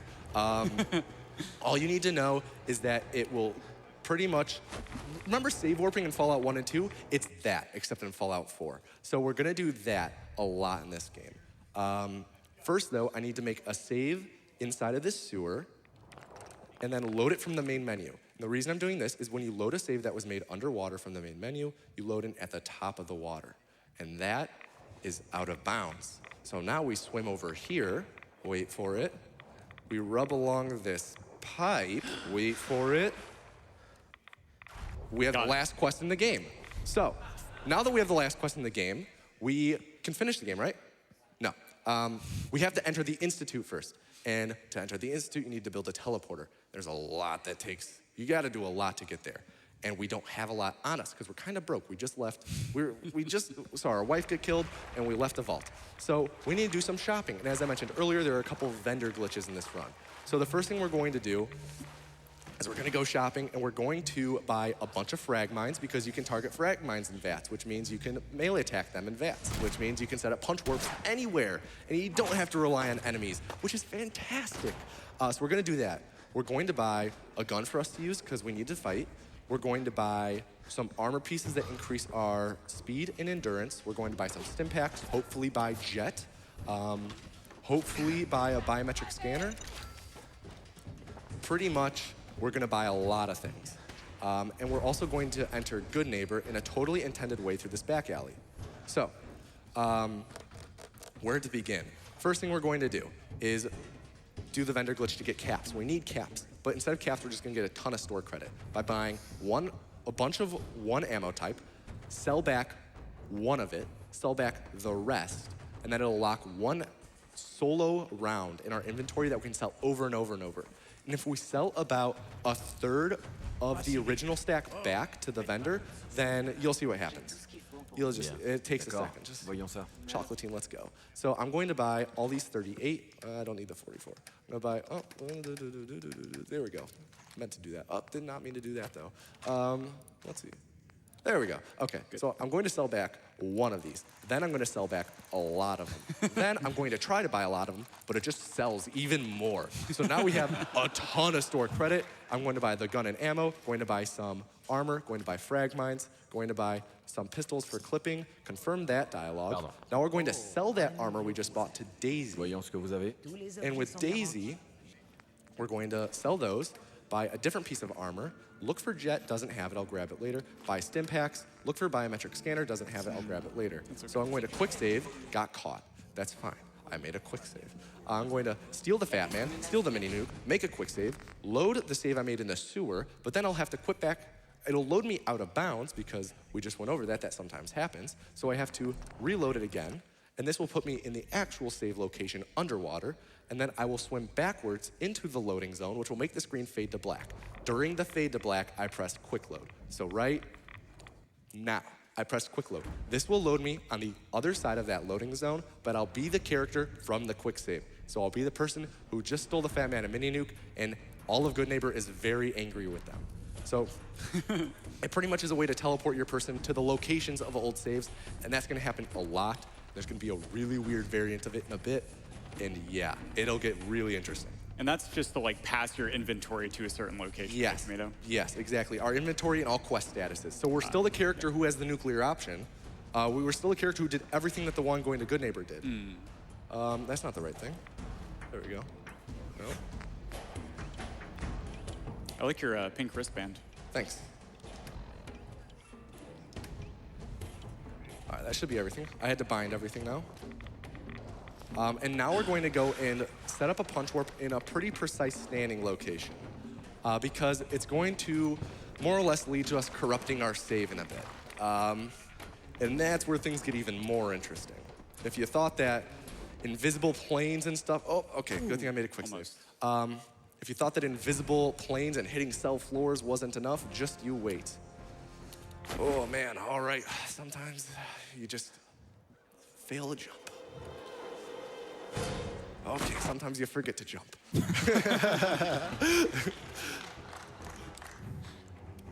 There we go. All right, so the most difficult, we're going to, all right, so real quickly, I'm going to make a save as soon as I throw this frag mine to save time later. Ooh, I should have, it's fine. I have 9 frag mines. We're fine. Yeah. Okay, so I made that save because I'm gonna be setting up a lot of punch warps in that very specific location. You'll see why. Pretty much we need to corrupt our save over and over. So, I keep saying you'll see why. I feel like it's being overused at this point, but you'll see why. So here, we're going to do a different vendor glitch. And this one is a bit more simple than the whole stack underflow overflow thing. We're just gonna talk with Deb. And we want to buy this armor from her, both of these, but very expensive. So we're going to put one of our pieces in her inventory, press confirm and grab at the same time, and then we can trade anything of any cost with anything of any cost with her. So there we go, both items. I'm going to equip them real quick. Wait, that's not right. I'm going to bind them real quick and then fast travel to Green Tech Genetics, the location I just discovered. So now I have a chest piece bound. I have 2 legs bound. What do they do? Well, the chest piece gives us +1 endurance. The legs each give us +10 movement speed. So right now we're sitting at 11 total endurance plus 20% movement speed. That's gonna be important because we're going to pretty much be doing a glitch that allows us to re-equip those while we're already wearing them. And that's where corrupting our save comes in, and that's called heck warping. We're gonna be doing that once we get to Diamond City, Fenway. First, we have to swim across this river to get there. Pardon me. So, how do we even begin to explain this? So what's the purpose? The purpose, go fast. It makes you run really fast, and it gives you so much endurance that you never run out of AP for the rest of the run. The caveat, or the downside to this, it's really hard to do and requires really precise timing, and you have to do it 6 times. And the overall idea, right, is that you're making the game forget that you're wearing armor, right? Kind of, yeah. The game forgets that we're wearing the armor, more or less. We can just put more on. So, yeah, first we have to clip into Diamond City, just like that. Nice. Nice. Traffic cones, busted, by the way. So strong. As soon as we enter Diamond City, I'm going to make a save at the entrance for loading it later on to set up a punch warp. Lots of load. We'll get used to the loading screens. There's gonna be a lot of them. Right away, gonna make a save for load warping. No, for setting up a punch warp later on, as I just said. Then I'm gonna make another save, which is gonna be in front of this door. And the reason why it's this door specifically is because we arbitrarily chose a door inside of Diamond City that's near the entrance. So now I need to go and enter Nick's detective agency. Normally, Nick Valentine is a character who's been kidnapped and you have to go save him. But if you enter his place without ever meeting him and then go and sequence break the game, when you go back to there later on, he'll be there instead of having to go save him.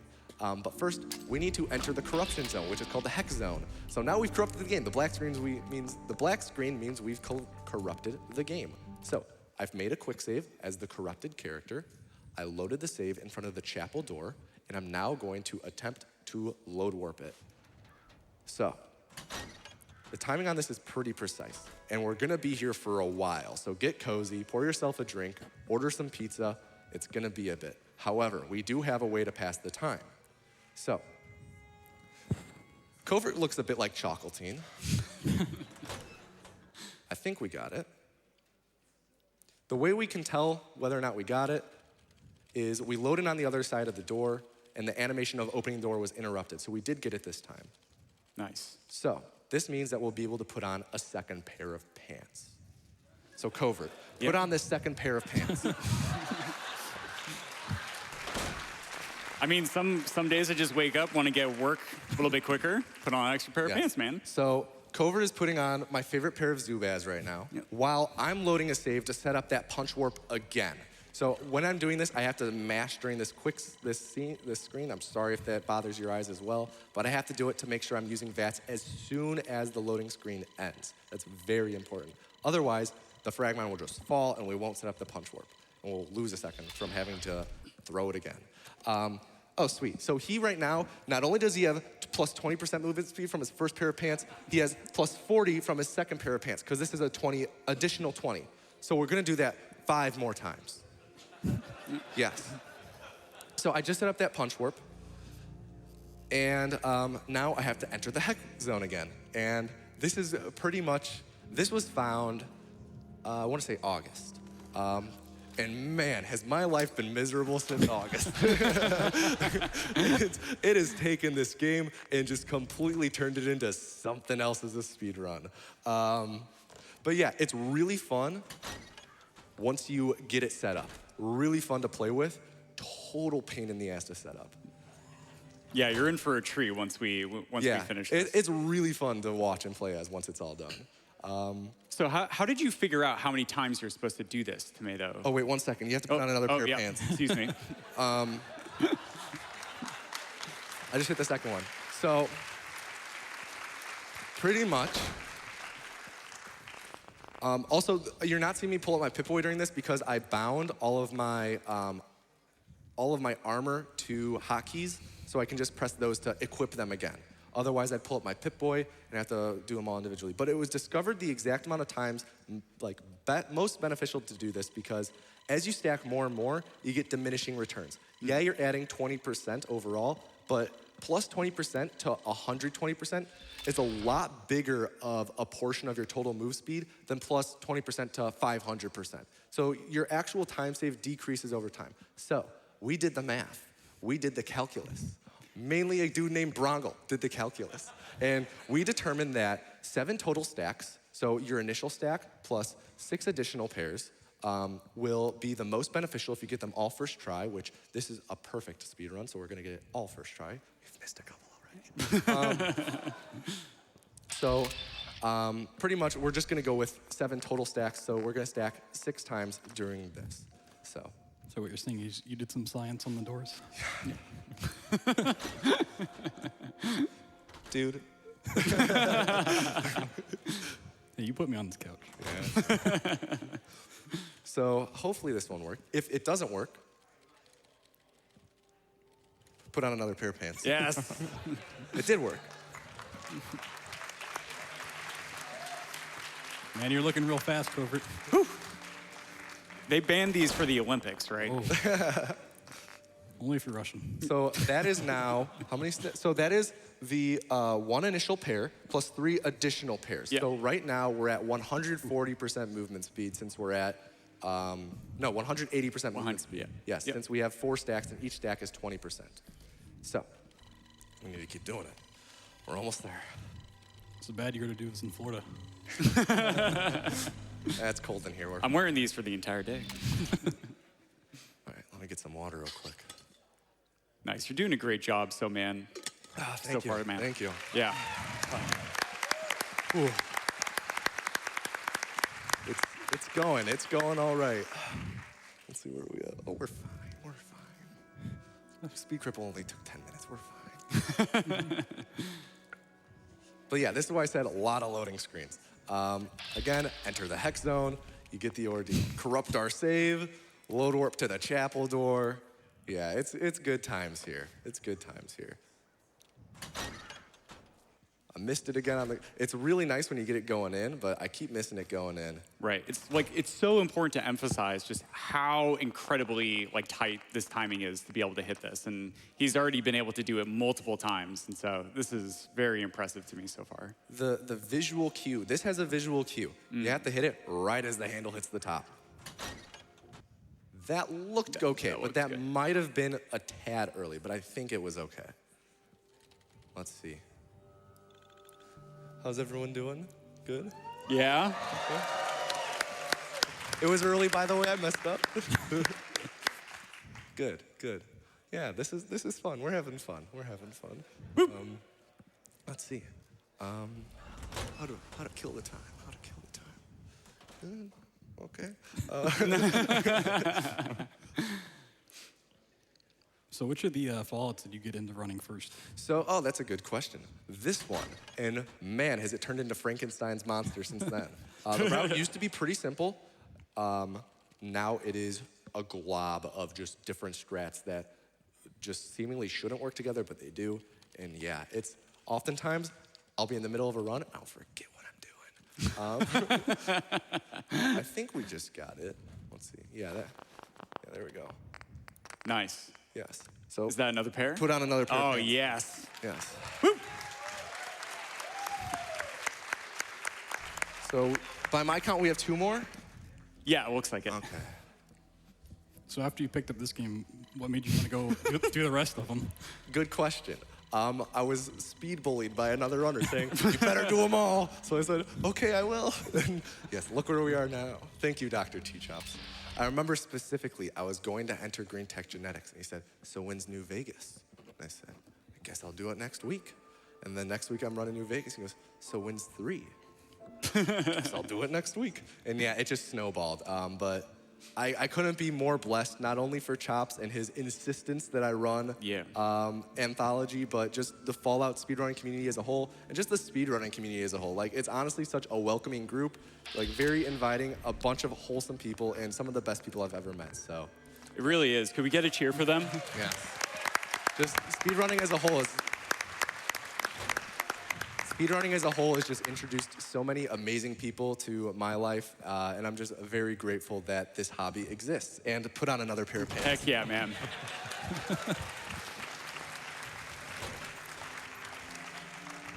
But yeah, so since then, it's kind of snowballed, and... Oh my God. How's it going? Oh, we're getting there. It's getting borderline. We're getting there. Okay, we have one more. One more. Oh, yeah. You're looking real thick over there. Yeah. Dummy thick. I feel like I should try a speed run something after this. I feel like I'd get a PB first try. Yeah. Good idea. So 176. Yeah. We tried. It's not for a lack of effort. We certainly tried. But there's certain sections of Fallout. Yeah, that's the big thing is people always ask, when are you gonna speedrun Fallout 76? When is anyone going to? 76 doesn't lend itself well to speedruns solely because of the fact you really have to grind for drops. Yeah. It's really unfortunate in my opinion that the run includes that, or that the run would include that. It just makes it pretty much nigh unspeedrunnable unless you wanna spend, it's like, there are always people, like a ton of people who run really long games, and I commend that. Not for me though. 2 hours, this run, that's near the mile limit. And that's the last one. So put on your final pair of pants. Way to go, man. We did it. Congratulations. We did it, thank you. Well, I do feel pretty lucky getting to see you in all those sweatpants. Yeah. I'm looking pretty hot right now, aren't I? Yeah, you are. So, always do though, Covert, always do. So, now, we are fast. The first thing we need to do, though, is set up another punch warp, because we're not that fast. We're not fast enough. This punch warp, though, is completely different, and I'll show you why. I'll pull up the map, and I'll kind of show you why. First, though, need to make a quick save. Punch warps are stored through quick saves, so you can set one up, load an old save. Oh, I didn't mean to do that. There we go. You can set one up, load an old save, and then you'll still be fine. You'll still be completely fine with being able to load a different save and then use it. The only things that reset punch warps are exiting out of the game or dying. So hopefully we don't die. Hopefully we also don't have to exit the game. I don't know why we would have to. But first we're gonna turn around. We're gonna do a big jump. As you can notice, our AP bar barely drains as well. We're going to set up a punch warp in this far top left corner of the map. And I'll explain what I'm doing in a second. Let me first set this up. Okay, so we are in this corner. We're in this top left corner of the map. We need to get to a location around right here, okay? So we're going to trigger the punch warp around right here. Now, common sense would say you just end up right where you set it up. But because we're traveling so far across the map, the game will load really weirdly, and it'll drop us in a location around right here instead of the full distance. So about nose height. Yes. Where it drops us, very, very fortunate because it drops us on top of the roof of the exact building we need to go to. So this was actually discovered by 2 members of the community named Havard and Gingenia, and they've been long-standing members of this community, of the Fallout 4 speedrunning group. And they actually discovered this in secret and then pretty much rerouted the game in secret and then did a big reveal for the route. Wow. And it was a huge deal in the community. We called it 5.0 since it was the 5th major iteration of the route being changed. But yeah, right now we're loading across the map in a bunch of different places. One of them is going to be a place called Lexington, which is the location we need to fast travel to later. Very fortunate we discover that as well. I have no clue how they figured this out. It is baffling, absolutely baffling that they figured this out. You have to trigger it in that almost exact spot, by the way. You can trigger it there or one other spot, but it's nuts. And this will land us. Wait for it. We're almost there. Right here, this building is the Museum of Freedom. We'll land right on top of the roof. And now we just make a save for punch warps later on because we're gonna do a similar thing and pull out our pistol and we're at the Museum of Freedom. Now. Wow. Yeah, absolutely. As I said, this game has been deconstructed so much And it's beyond the point of like where developers should even find this stuff. We're gonna have to kill all these raiders because we need to get to the Minutemen. The reason we need to get, and aim by the way, the reason we, banner solid now? The reason we need to get to the Minutemen is because one of them spawns with an item on his, there he is, on his body. One of them spawns with an item on his body called the Institute Relay Targeting Sequence. And that item only spawns in his inventory after we get the nuclear option quest, which is the quest we got in the sewer. So that's why we postponed coming here. So we get caught by him, totally intended. We get caught by him once, and then second time, we also get caught by him. Because on the third time, when we go to pickpocket him, we get caught by him. Just like putting on more pants. Just Yes, but then the fourth time, we get it. Nice RNG manipulation. Yeah, that is the RNG manipulation from earlier. So, yeah. Now that that item is required to beat the game in the manner we're doing it, but it's pretty much, how do I explain this? It makes the game think we're going to end the game with the Minutemen, and then we're going to also end it with the railroad at the same time, and only because of this weird combination kind of thing are we able to get the final item in the game, really, to end the game. There's a lot going on with it. But yeah, pretty much we needed that item, and it only spawned because of the thing we did earlier. So yeah, now we have to go and set up a save across the map to load warp to later on and discover a location. That location is Virgil's Cave in the Glowing Sea, which is the far, far southwest corner of the map. The reason why we have to do this is twofold. One, we don't want to do this, it doesn't matter when we do this run, but I guess it's onefold then. We need to set up a punch warp in where would it be on the map? On the roof of the building we were just in, and then trigger it from this area that we're going to, because then that'll do a lot more weird loady things that will load us somewhere else we need to go. Oh, what do we got going on here? Okay, bug fight, cool. And this entire thing is just to get somewhere. Yes. Without actually having to travel there normally, right? Tomato? Right, correct. Yeah. Pretty much similar to how we just kind of pooped out of the sky onto the roof of the Museum of Freedom. Right. We're going to poop up into a swimming pool that's in a neighborhood next to a military base. So that's our goal. Yeah, so this is a relatively long running segment, but because we are very fast, it's not that bad. But also on this running segment, earlier I said I needed an item called the biometric scanner. And that is an item required to build the teleporter at the end of the run. Earlier I was saying we need to get to the Institute. That item we looted off of Sturges will come into play then. That is what triggers the ending, more or less. And the biometric scanner is required to build the teleporter. It's a required component. You can't just replace it with scrap. It is a literal thing that you need.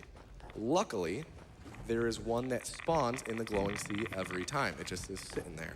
So it's a pretty short detour to go and grab it, so we're gonna go and grab it. Other than that, though, a lot of people, the first time they've watched a Fallout 4 run, they always ask, well, why don't you just punch warp to this bottom corner? And that's a good idea if it worked. The reason why it doesn't work is because the coordinates of this area are so extreme because of how far southwest we are. There are no other areas in the game that have coordinates that kind of line up to this area. So, like earlier, we were punch warping to places we don't have the the biometric scanner. I was just talking about that. Duh. We've been punch warping to places we didn't set up the coordinates at, but that's because they're along the way to the coordinate locations of where we already set it up. There's no way we can go further southwest than we're going, so we can't set up any punch warps further southwest and stopped along the way. So there's a sleeping Deathclaw over here, but we'll try and let them lie. They woke up. That's fine. In the meantime, we're going to go to Lexington. This is the location that we discovered earlier during our Museum of Freedom falling onto the roof of the building. And the reason we're going here is because we're siding with the railroad. They're the team, they're the faction, not team, sorry. They're the faction that we are building the teleporter with. And in order to build a teleporter with a faction, you need to gain their trust first and do a loyalty quest. So we're gonna do the railroad loyalty quest now. But we don't, you might say, but Tomato, we haven't met the railroad. How are we going to do this with them if they're not even here? And that's a good point. Normally, you aren't able to get the quest for, for the loyalty quest without talking to them. However, if we clip out of bounds here, whoa, that was a weird clip. Okay, that didn't work. Yeah. If we clip out of bounds here and we fall underneath this vault room, like this kind of like big safe, like this. Nice. We can grab this item. This is the Carrington's prototype. So this is the item that you normally go to retrieve in the loyalty quest. We don't have that quest, but if you drop it, you get the quest. So now we have the railroad loyalty quest. So when we go and meet them, they'll think that we just did a bunch of work for them. So work smart, not hard. Now, we are going to go back to the far southwest locations that we discovered in the crater of Adam. This is one of the locations we discovered, and immediately upon loading in, we're going to quick save and load a different save. Apologize for all the loading screens. Punch warps are kind of annoying to play with sometimes because of it. But going to make a quick save, and we're going to load this save on the top of the Museum of Freedom. And the reason for this, I can't pull it up on my map in game, so here's a piece of paper. We're down here, and we need to get here, okay? But we set it up here, and we're gonna stop around here. You'll see. I'll show you all. So, we set it up in the top left corner-ish of the map. We're in the bottom left corner. Going to try and interrupt this with precise timing. What is that? That's new. This is new. I've never seen this before. This is very weird. Okay, wait, maybe I can make it work. I'm about to die. So before I die, I'm going to quick load. So that didn't happen. That did not happen. So fortunately, we had that quick load. So let's try that again, because that was a bit weird. Normally, you just kind of teleport. Our person was like actually trying to attack. No, I don't know why they were doing that.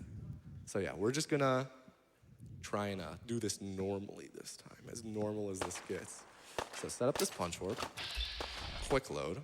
Hopefully this works. Worst case scenario, we just run. We're fast, we can just run. When we load in, we'll throw the frag mine down. And the visual cue I'm looking for is the HUD will disappear. I need to start mashing M on my keyboard to pull up the map and cancel it as soon as the compass reappears. Now, please work, please work, please work, please work. Come on. I think it's not gonna work. We're in the same spot, but what? Oh, okay, we're not super high. I thought those were trees, they're grass. Okay, we're just gonna run. We're just gonna run. Yeah, that's fine. It's fine. It's fine. It's fine. Yeah. So we're just gonna run there. It was get caught on a rock as intended. So that trick is actually really finicky because its dependence, like its behavior depends entirely upon what is like, I believe what's stored in the game's like active memory kinda. And if it's not set up right and you've been to the wrong locations or in the wrong order with things, then let me look at the map real quick. I'm in the right direction. And if you kind of do things out of order, then it won't work. You have to do things in a really weird, specific order. And I think I know where it went wrong. When I load warped after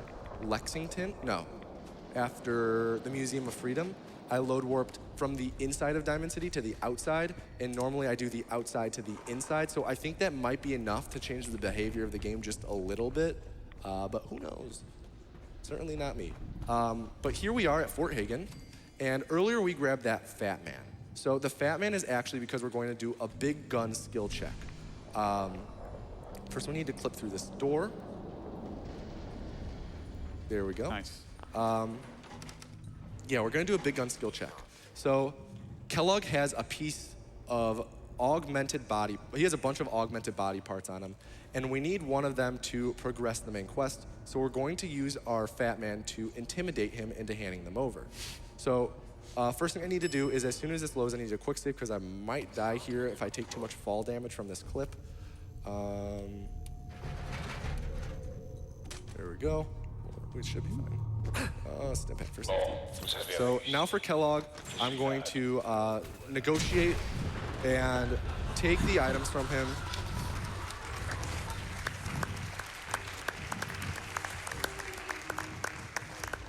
And I had to grab an item that was lying there and all the items off of his body and access the terminal that he has laying there.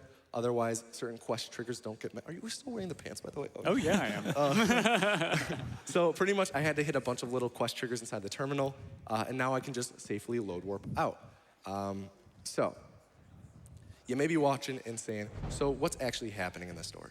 Well, Fallout 4, you play as Nate or Nora, a husband-wife duo who have an infant son, Sean. They live in the year 2077, or is it 76? A year. Somewhere around there. And the bombs drop, Great War starts, they go into the vault, cry, they get tricked and they get frozen, and then the Institute, the bad guys are like, oh, we're gonna kidnap your son because we need him. And then Nora's like, no, don't take him. And then Kellogg, boom, kills her. And then you're like, who is this bald man? And then you go searching for him. And that's like the first act of the game, okay? That's the first big act of the game, is trying to figure out who this bald dude is who stole your son and trying to find your son. You got refrozen, you wake up an indeterminate amount of time later, and yeah, you're searching for your son. That's the big deal. So we did find Kellogg. Unfortunately, things got heated, so he's dead now. But we have a piece of his brain. So soon we're going to go and put that in a computer and talk with our old pal Nick Valentine, whose house we like rudely barged into earlier. And we're gonna go with him and put it inside of his head and then go inside of Nick's head. Yeah, pretty much we're gonna be going inside of Kellogg's memories. Papa Paul bless, by the way. Paul Revere is the father of speedrunning. So inside of this building is actually where the railroad is. So we're gonna punch warp down to the railroad, and with the railroad, this is where we meet them. And they're gonna say, hey, who are you? And then they're saying, I don't trust you. And then Deacon, this dude walking up from, Deacon, this dude behind her, he is gonna be like, oh, he killed 1,000 synths and carried me on his back. And then we're gonna like dodge that lie. We're gonna be like, oh no, we didn't. And then they'll be like, okay, well, you're part of us now. And you're Fixer. So then we're Fixer. And then we're part of the railroad. So yeah. Pretty much, we need to join the railroad, as I said earlier, to build the teleporter with them. First, let's talk with Deacon. He said, oh, we have the item we were looking for, and he's weirdly walking away from us. And now we trigger this dialogue, and this is where he lies about us. And he says how good we are in a fight. Even though we just met them, we literally dropped through their ceiling moments ago. Keep that in mind. They have never seen us before until they were standing here waiting for us with floodlights, just ready to shine them on us. And we dropped through their ceiling. And now we're one of their members. And must have been all the pants. Must have been the pants. They're like, man, this guy's fashionable. We need this guy on our team. So now we're a part of the railroad, which is good. I also set up a cover slide inside of there. Pretty much you can aim around corners, and normally when you stop aiming, you like go back around the corner, but if you interrupt that animation by going into third person, then my coordinates are stored similar to a punch warp, except instead of warping to where I'm at, I slide to where I'm at. So we're going to use that inside of Diamond City to get back to Nick's place a little faster than just running. Cover sliding is kind of antiquated at this point. Before punch warping, it was a huge part of the run, like to a bad extent. A really bad extent. Yeah, it was really bad. Like your runs, if you made it out of the vault at the beginning of the game, there was a 20% chance your run would actually keep going because you'd then cover slide and you would most likely die. So yeah, it was really bad, but luckily there are only 2 cover slides in this game now. One is kind of a cover slide, kind of not. And this is one of them, and it's kind of cool. We're just gonna jump, pull out our gun, and get slingshotted. And that used to be really bad because you used to you'd be like flying, and then you hit a roof, and you go whoa, and you go really high, and then you fall and die, and everyone would cry, and yeah. Pretty much, it's no longer a thing. And now, remember earlier how I was talking about the story and how we killed Kellogg, negotiated with Kellogg. And we got his brain. Pretty much, now we're going to talk with Nick. And Nick's going to say, wait, let's go to the memory den. And if you're familiar with Fallout 4 speedrunning, you'll know that the memory den is the worst thing ever because it's a 5-minute auto-scroller preceded, or I guess it's, yeah, pretty much a 5-minute auto-scroller slash cutscene. That you just have to walk along for a long time and then stand there for a long time. Luckily, though, recently, this hasn't been shown almost anywhere. There was a way discovered to skip the walking segment in a way that saves time in the run. It's been known for a while. I think there's a fragment. Yeah, I grabbed this.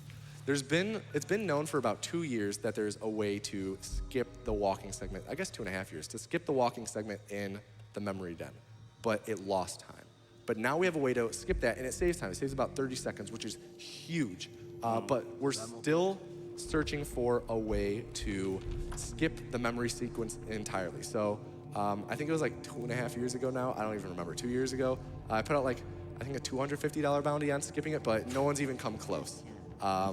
We just can't seemingly find ways to not go into this memory sequence, and it's annoying. So pretty much that's where we're going right now. Now, there's an issue though. In order to skip to the end of the memory sequence, we need to be able to punch warp, which, no duh, we need to get somewhere, let's punch warp. That's how it always works in this game. The issue is when you enter the memory sequence, we refer to it as a ghost state because your inputs are severely limited. You can walk, you can jump. That's about it. You can't pull up your Pip-Boy, you can't pull out your weapons, which means you can't attack things. You can't VATS, you can't sprint. So we were searching for a way to be able to gain control inside of the memory sequence.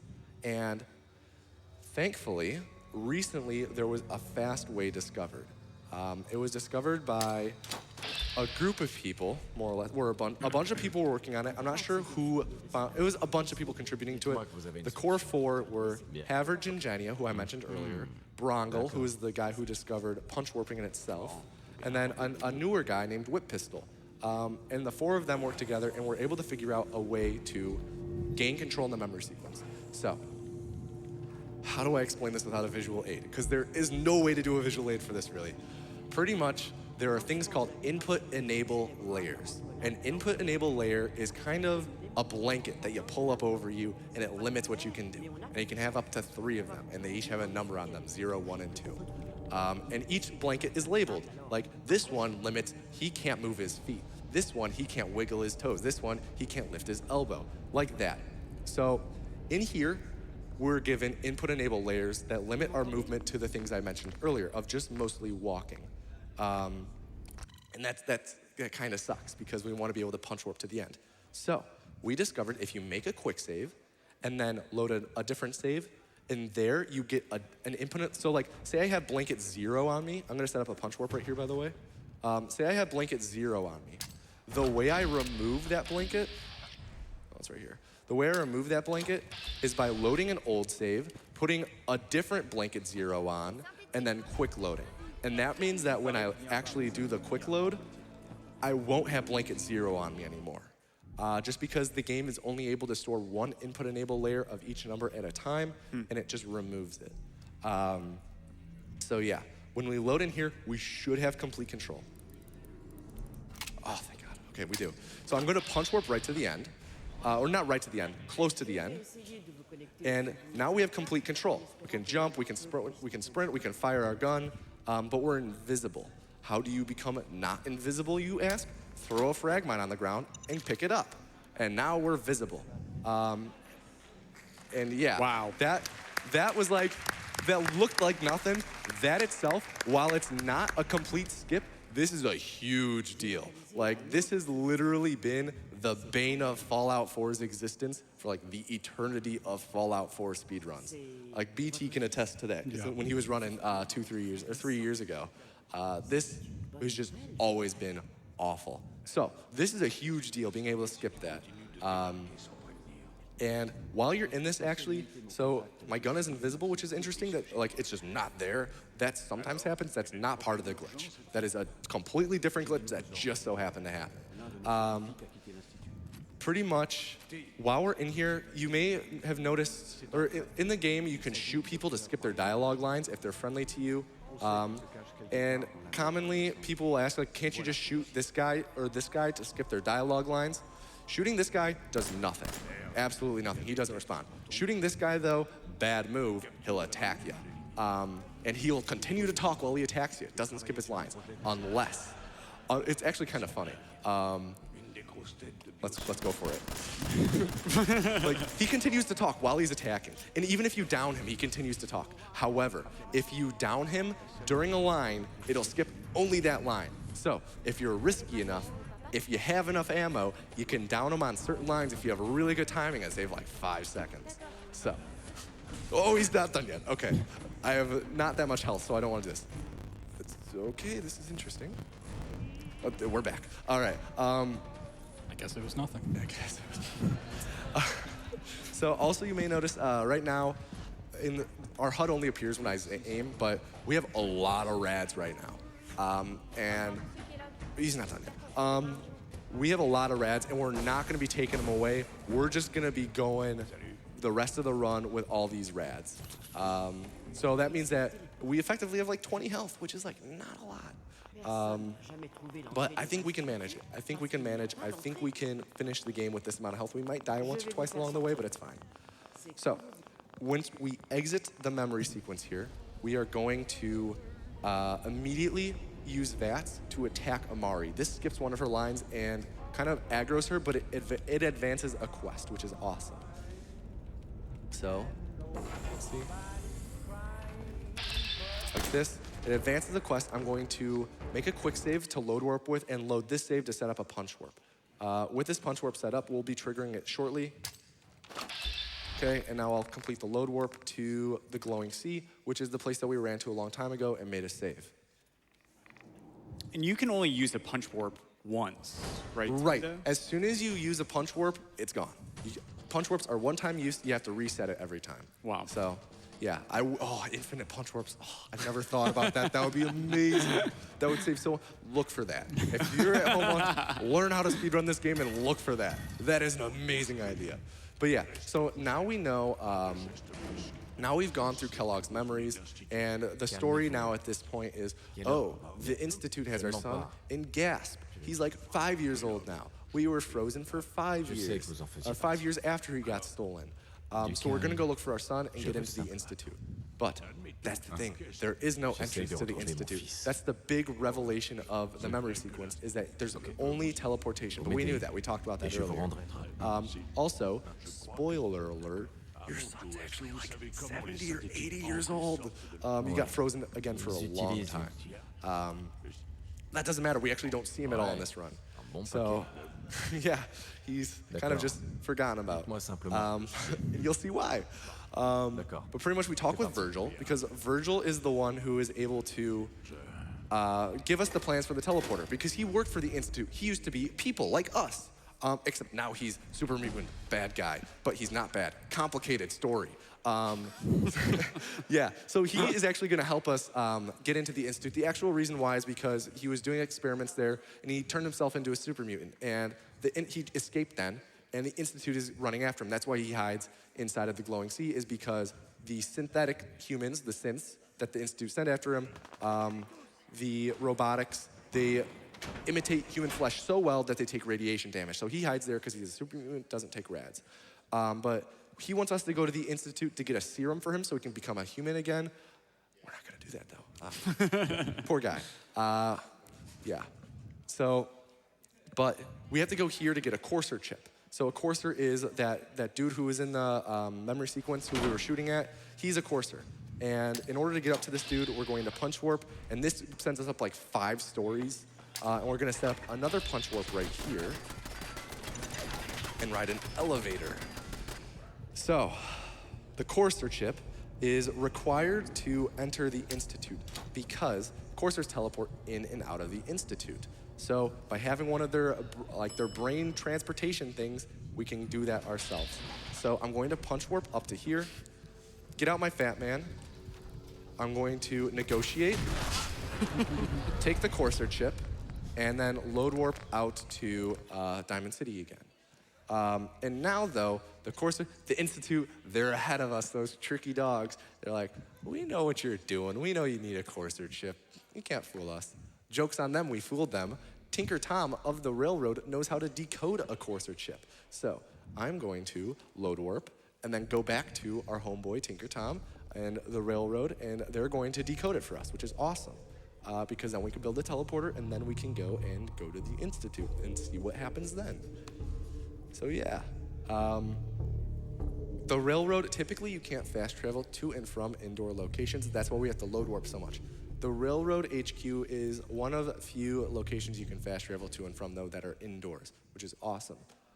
Saves a lot of time, saves us from doing several hard load warps that we had to do before we sided with the Railroad. When we sided with the Minutemen back in the day, about 3 years ago, we had to load warp to the Railroad every time we had to go here. We're going to loot some stuff because we have to build the teleporter, and these guys are lazy and won't loot for us. Chocolatine will then talk with Desdemona, and she will say, follow me, and we'll sleep an hour because she's actually slow. And now she's ready, so we're going to skip some dialogue. We're going to grab this. We're going to aim at her while she talks to us, and that sets up another cover slide. We're going to, now we pretty much just handed over the Courser chip.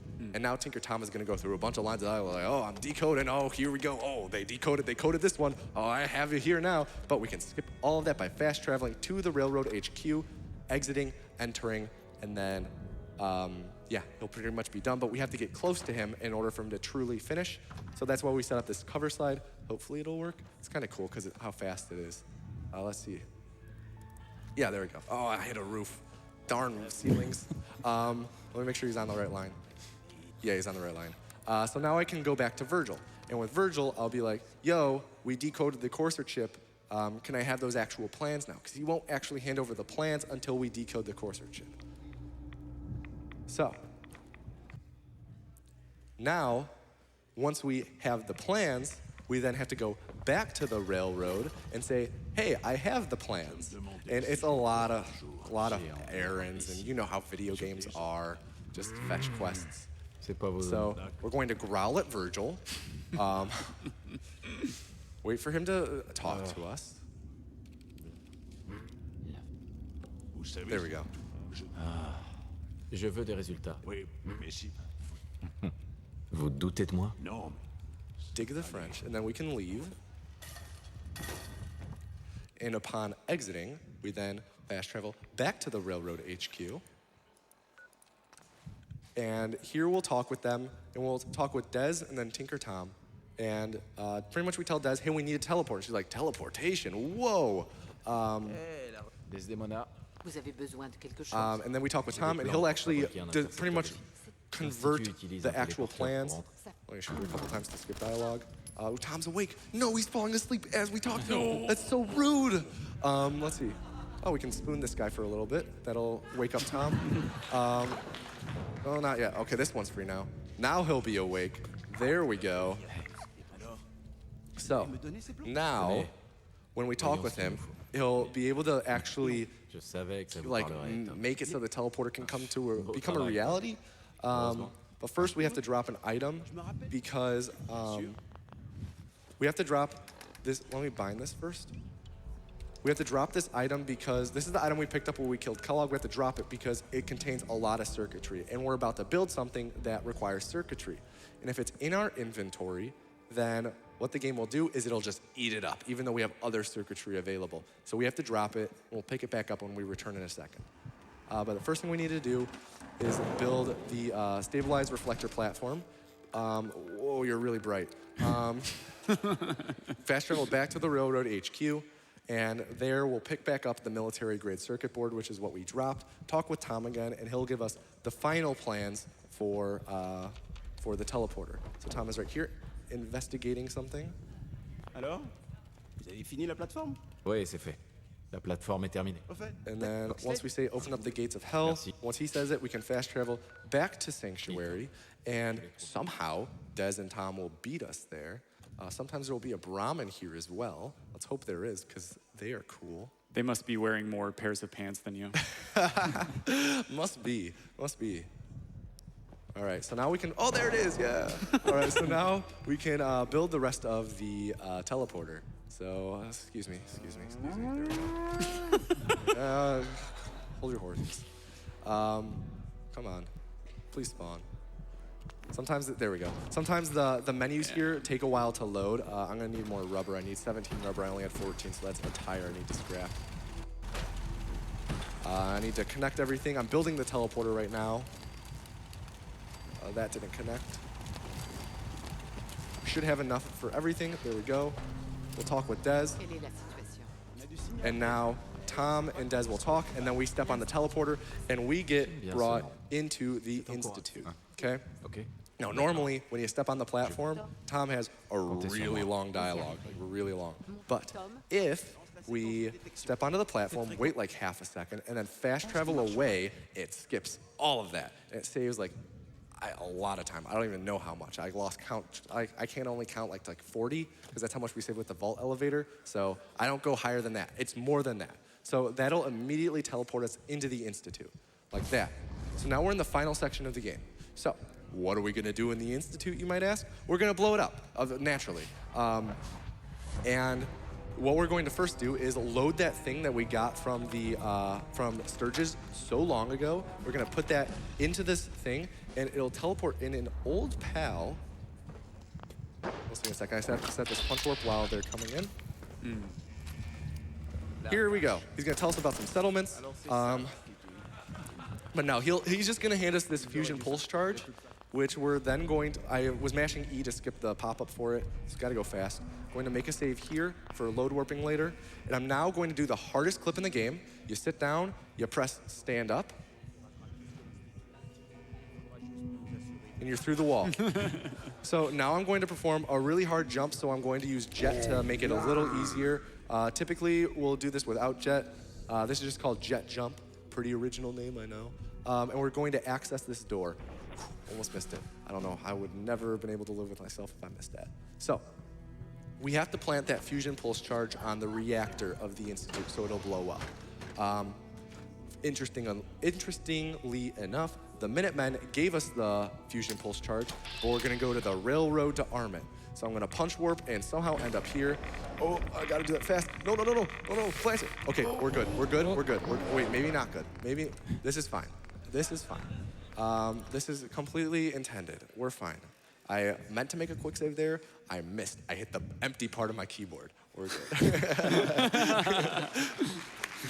So I'm just going to, luckily, punch warps stored through saves. So I'm going to set up this punch warp again. And then I'll load this save and do it again. And this time I won't mess up. I hope. You got this, man. Yeah. Yeah. All I have to do is be fast. All right. There we go. All right, I made the quick save in time. We are gonna have no health. This is gonna be interesting. This is gonna be just, yeah, look in the bottom. Once I complete the load warp, look in the bottom left corner for how little health I'm gonna have. Also, we may encounter something called a Miku lock here, which means that I'll have to do another one of those blanket removal things, but it's no big deal if it happens. It's pretty quick to do, but it does sometimes happen. But we do know how to remove it now. We used to not know how to remove it, and it was awful because then people who would start running the game would get it a lot. And it discouraged a lot of people, but we know how to remove it now. And the Miku lock prohibits us from fast traveling, which we need to go to the railroad HQ. We need to fast travel there. So let's see what happens after it loads. Okay. Okay, second loading screen. That's fine. But yeah, we are approaching the end of the game. I do see we are overestimate. That's fine, man. Don't worry. Whoa. Okay, so this is an issue. It's not an awful issue though. We can manage this. Let's problem solve real quick. Is there a way you can move the radiation a bit? I know what we'll do. I know what we're gonna do. We're fine. Yeah, we're just gonna go buy some Radaway real quick. Yeah. Oh, maybe, where's the, I know where to get no, that wouldn't work. Okay, we're gonna wing it. We're gonna wing it. Is there a place early game where you usually loot right away? Yes. We buy it from Good Neighbor, but they're mad at us because we shot Amari. Yeah, negotiations didn't go too well today. Yeah, so this is going overestimate a little bit. I apologize. We're just winging it right now. No, We're don't going worry. on the You're fly. doing a great We got job, man. this. This We is got such a this. great run. This is, okay. We got this. Something tells me we should have brought more pants, huh? Yeah, definitely. All right. So, lots of load warps. Yeah. Man, so I'm trying to think of places to get Radaway. I know for sure we can get them in Good Neighbor. However, we did recently shoot some members of Good Neighbor, and they don't like that, so they might not like it if we go back there. I do know that Bunker Hill might sell some. Let me... What about like starting town area, like where you just got out of the vault? I'm not too familiar with that area. Let's just Okay. go for Good Neighbor. Worst case scenario, we go somewhere else. This is fine. Radaway. I'm sure there are... Oh, yes! They aren't mad at us anymore. Yes!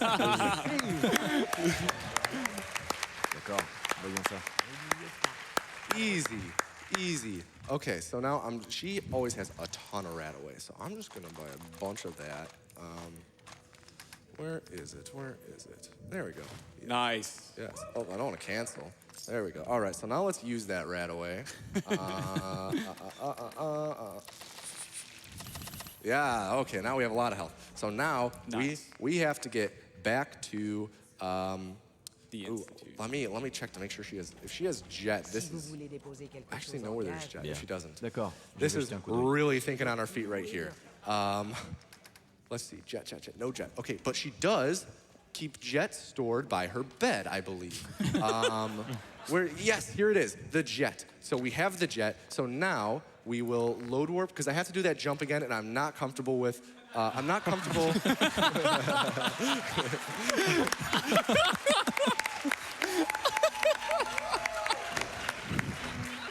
Yeah, I'm not comfortable enough with the jet jump to do it, or the jetless jet jump to do it right now with how the run's going, so I just wanted a bit more jet. I do have to load warp this door though, which is a bit tricky. I think I just got it though. We're gonna have to rebind the jet, redo the punch warp, do the jump again. We got this. And this is to bring your inventory and Yes, and the radiation. this is to bring the character who we just rid of radiation damage back into the Institute. Let me bind this. I need to set up that punch warp again. If you ever wonder about speedrunning routing, this is what it looks like day in and day out. You just Pretty much. think about where you can get certain supplies. Yeah. Right. How it affects other areas. And like, especially in a marathon setting like this, you have to really think on your feet to try and be able to finish the run. So this is really impressive. Yeah, it's just been a lot. Yeah, because he's French, so. Can't forget that Chocolatine is French. And- It's amazing. Chocolatine is trilingual. English to Italian to French. Mr. Worldwide, honestly. So now we'll do the punch warp again, and this time I don't have frag mines. That's okay though, because there was Radaway right here. Okay.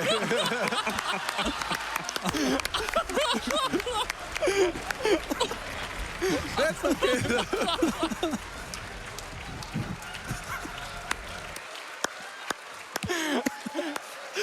I love this game, man. Oh, man. I could have just done that. Oh my God. Look, that's a teaching moment. That's what you call a teaching moment. Even if you have several hundred hours in the game, you find something new all the time. Yeah. Oh my God. Oh, whoa. That was something, huh? Whew. Speed running. Speed running. You learn something new every day. So now, we got the fusion pulse charge planted. Now we load warp out, and we're gonna go to the railroad HQ. There, we'll talk with Desdemona and Tinker Tom and say, no, just talk with Tinker Tom and say, light him up, Tom. And then Tom will say, oh no, first we're actually gonna shoot Des. I forgot about that. We have to shoot Des a lot because she has a dialogue and we have to shoot her to skip it. And then we get teleported everywhere. And yeah, it's crazy. So if we sneak down here, I wanna be kind of far so she doesn't take too much damage. 1, 2, 3, 4. Put away my gun immediately so they forgive us. And then this will teleport us back to the Institute. And then we fast travel back to the railroad, talk with Tom, say, fire it up, Tom. And then we load warp back to the Institute. Yeah, it's a lot. But yeah, so pretty much the rest of this run is just me going and talking to Tom. I'm going to load warp. And that will lead into the end of, like the very, very end of the run. I swear the run's almost over. I promise we're almost through with this. Oh wait, hold on. He's talking about other stuff. I don't want to talk about that. Come on, Tom. He still thinks I'm talking to him. Tom, I clearly don't want to talk. I'll just load this save again. It just works. It just works. That's the famous words. So with this, you actually have to wait for Tom to say a certain line. Otherwise, he'll do dialogue he was supposed to do to you ages ago. So yeah. And then we'll be able to load warp again. So, let's see. Where are you? What? Taking a nap? Oh, there he is. There he is. He was just spooning a bit. He was, he had just watched Blair Witch Project. So we're now going to load warp back into the Institute. So, this then will put us as the character who armed the bomb to blow up the Institute back into the Institute. Right. It doesn't seem very safe. However, we get teleported somewhere. Yeah. Big surprise, we get teleported, so. Just have to hit this load warp, and that's the last load warp, I swear. Just have to hit the load warp, I swear that's the, yeah. And then this time is when we hit the load warp. You got this. And I think that was early. No. That's longer. Oh, Tom, why are you like this? Come on, Tom. Come on, Tom. We're pals. I'm Fixer.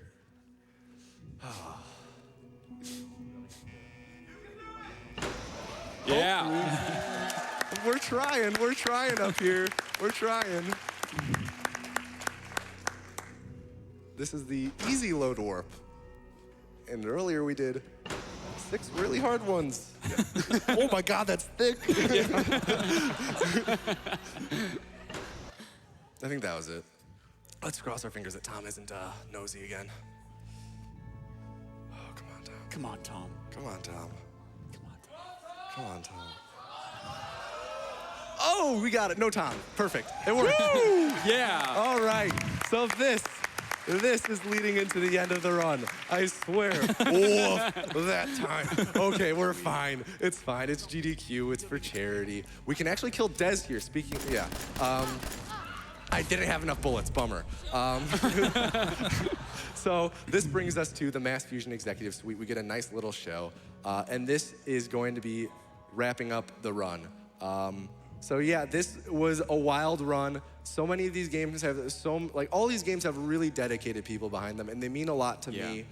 They put in so much work, and is very passionate about this. And that's really what speedrunning is all about, you know, is you find a game that you care deeply about, and you tear it apart.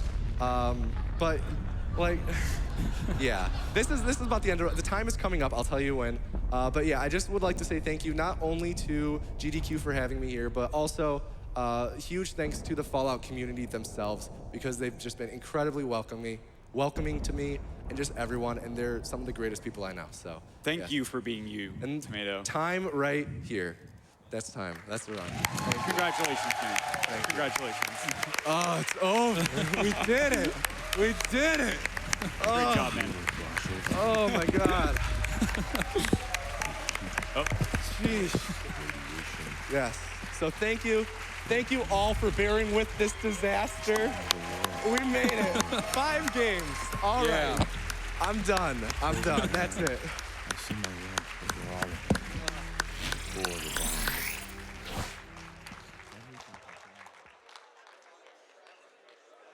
Amazing job, Tomato, with that run of Fallout Anthology. Coming up next, we got Sharo with the Outer Worlds. Yeah, be hyped for that.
I just wanted to talk about one of our sponsors, which is the Yeti. Create amazing merch and apparel for video game culture. Do you like shirts?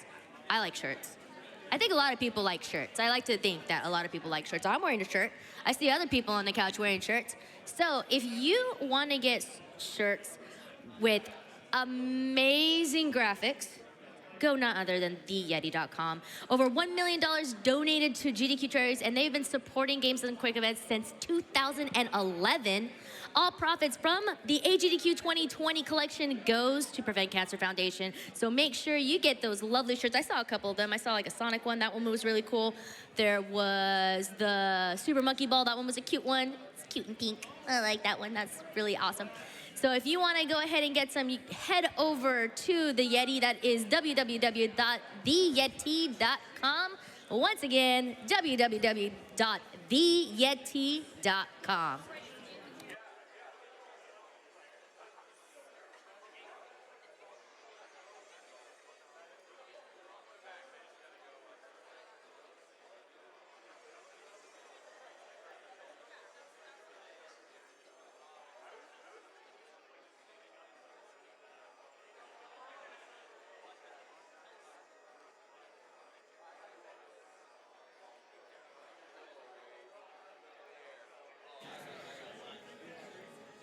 And we're gonna be playing just a Twitch ad. We'll be right back.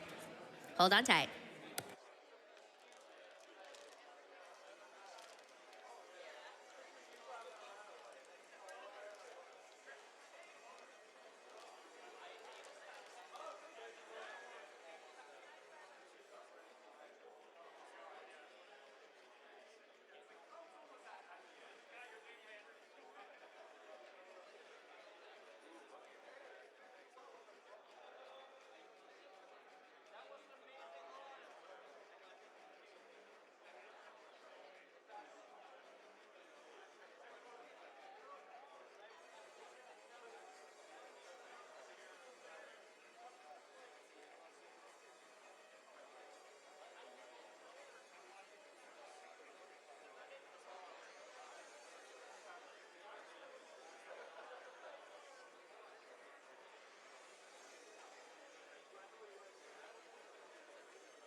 And welcome back, everyone, to Awesome Games Done Quick 2020.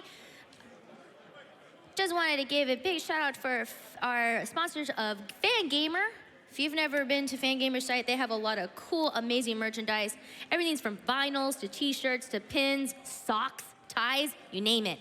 They actually have a cool pre-order for a 10th anniversary pin right now, which is really cute. It's the shape of a Metroid. You'll love it.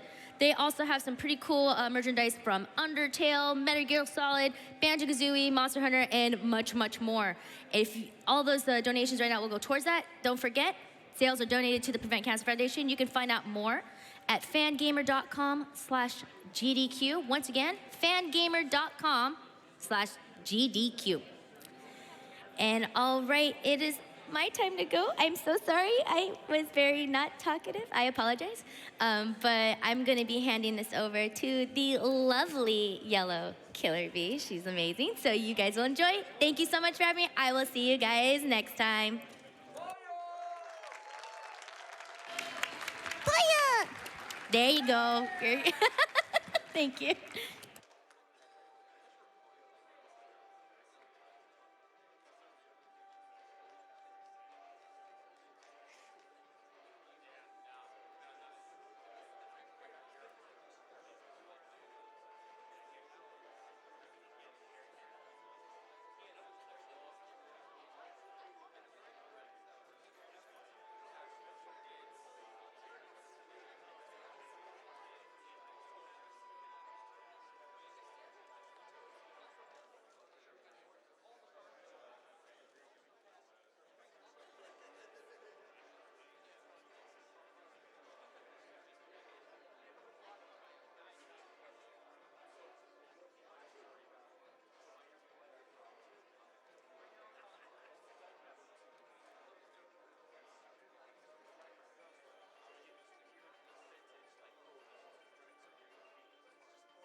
Hello, everybody. This is Awesome Games Done Quick 2020. I'm Yellow Killer Bee, and I'm going to be hanging out with you all for the next game.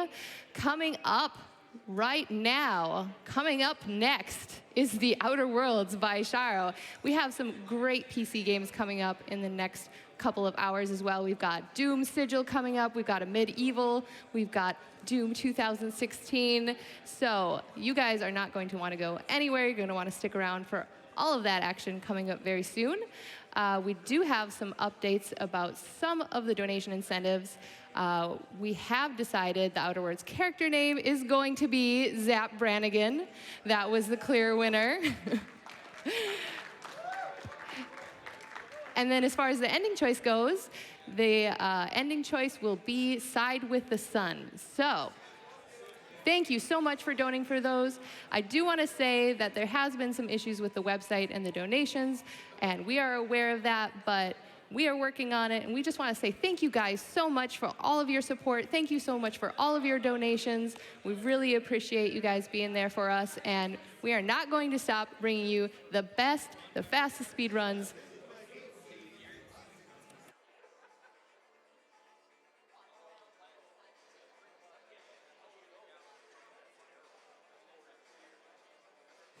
Speaking of donations, we do have some great prizes that if you donate for, you can have a chance to win these during this block. We've got some Fallout 4 Mondo print. We've got a Fallout Nuka-Cola pin set. We've got a Fallout Super Sledge replica. So we've got some great Fallout gear. We've got some other prizes. So make sure to keep those donations coming.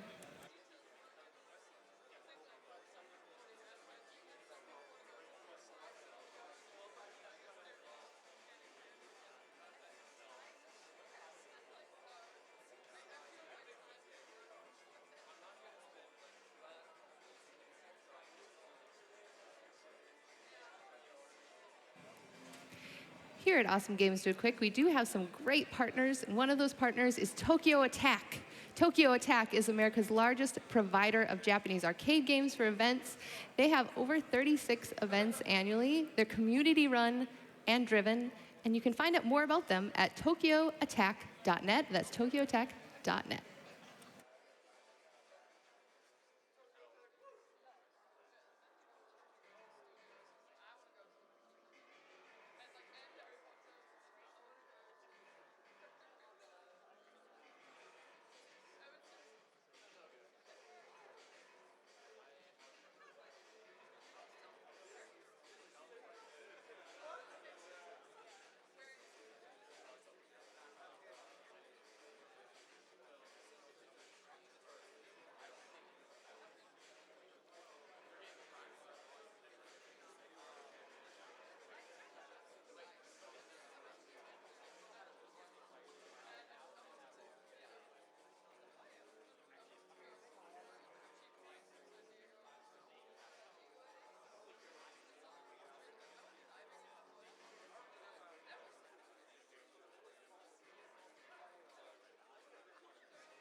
Just as a reminder, all of the donations go to the Prevent Cancer Foundation, which was founded in 1985. It's a US-based nonprofit organization, and their mission is to save lives across all populations through cancer prevention and early detection by focusing their work through research, education, outreach, and advocacy. Their vision is to stop cancer before it starts. You can find out more information about PCF at preventcancer.org. Once again, I just want to say thank you guys so much. All of your donating, your watching, goes to support such a great charity.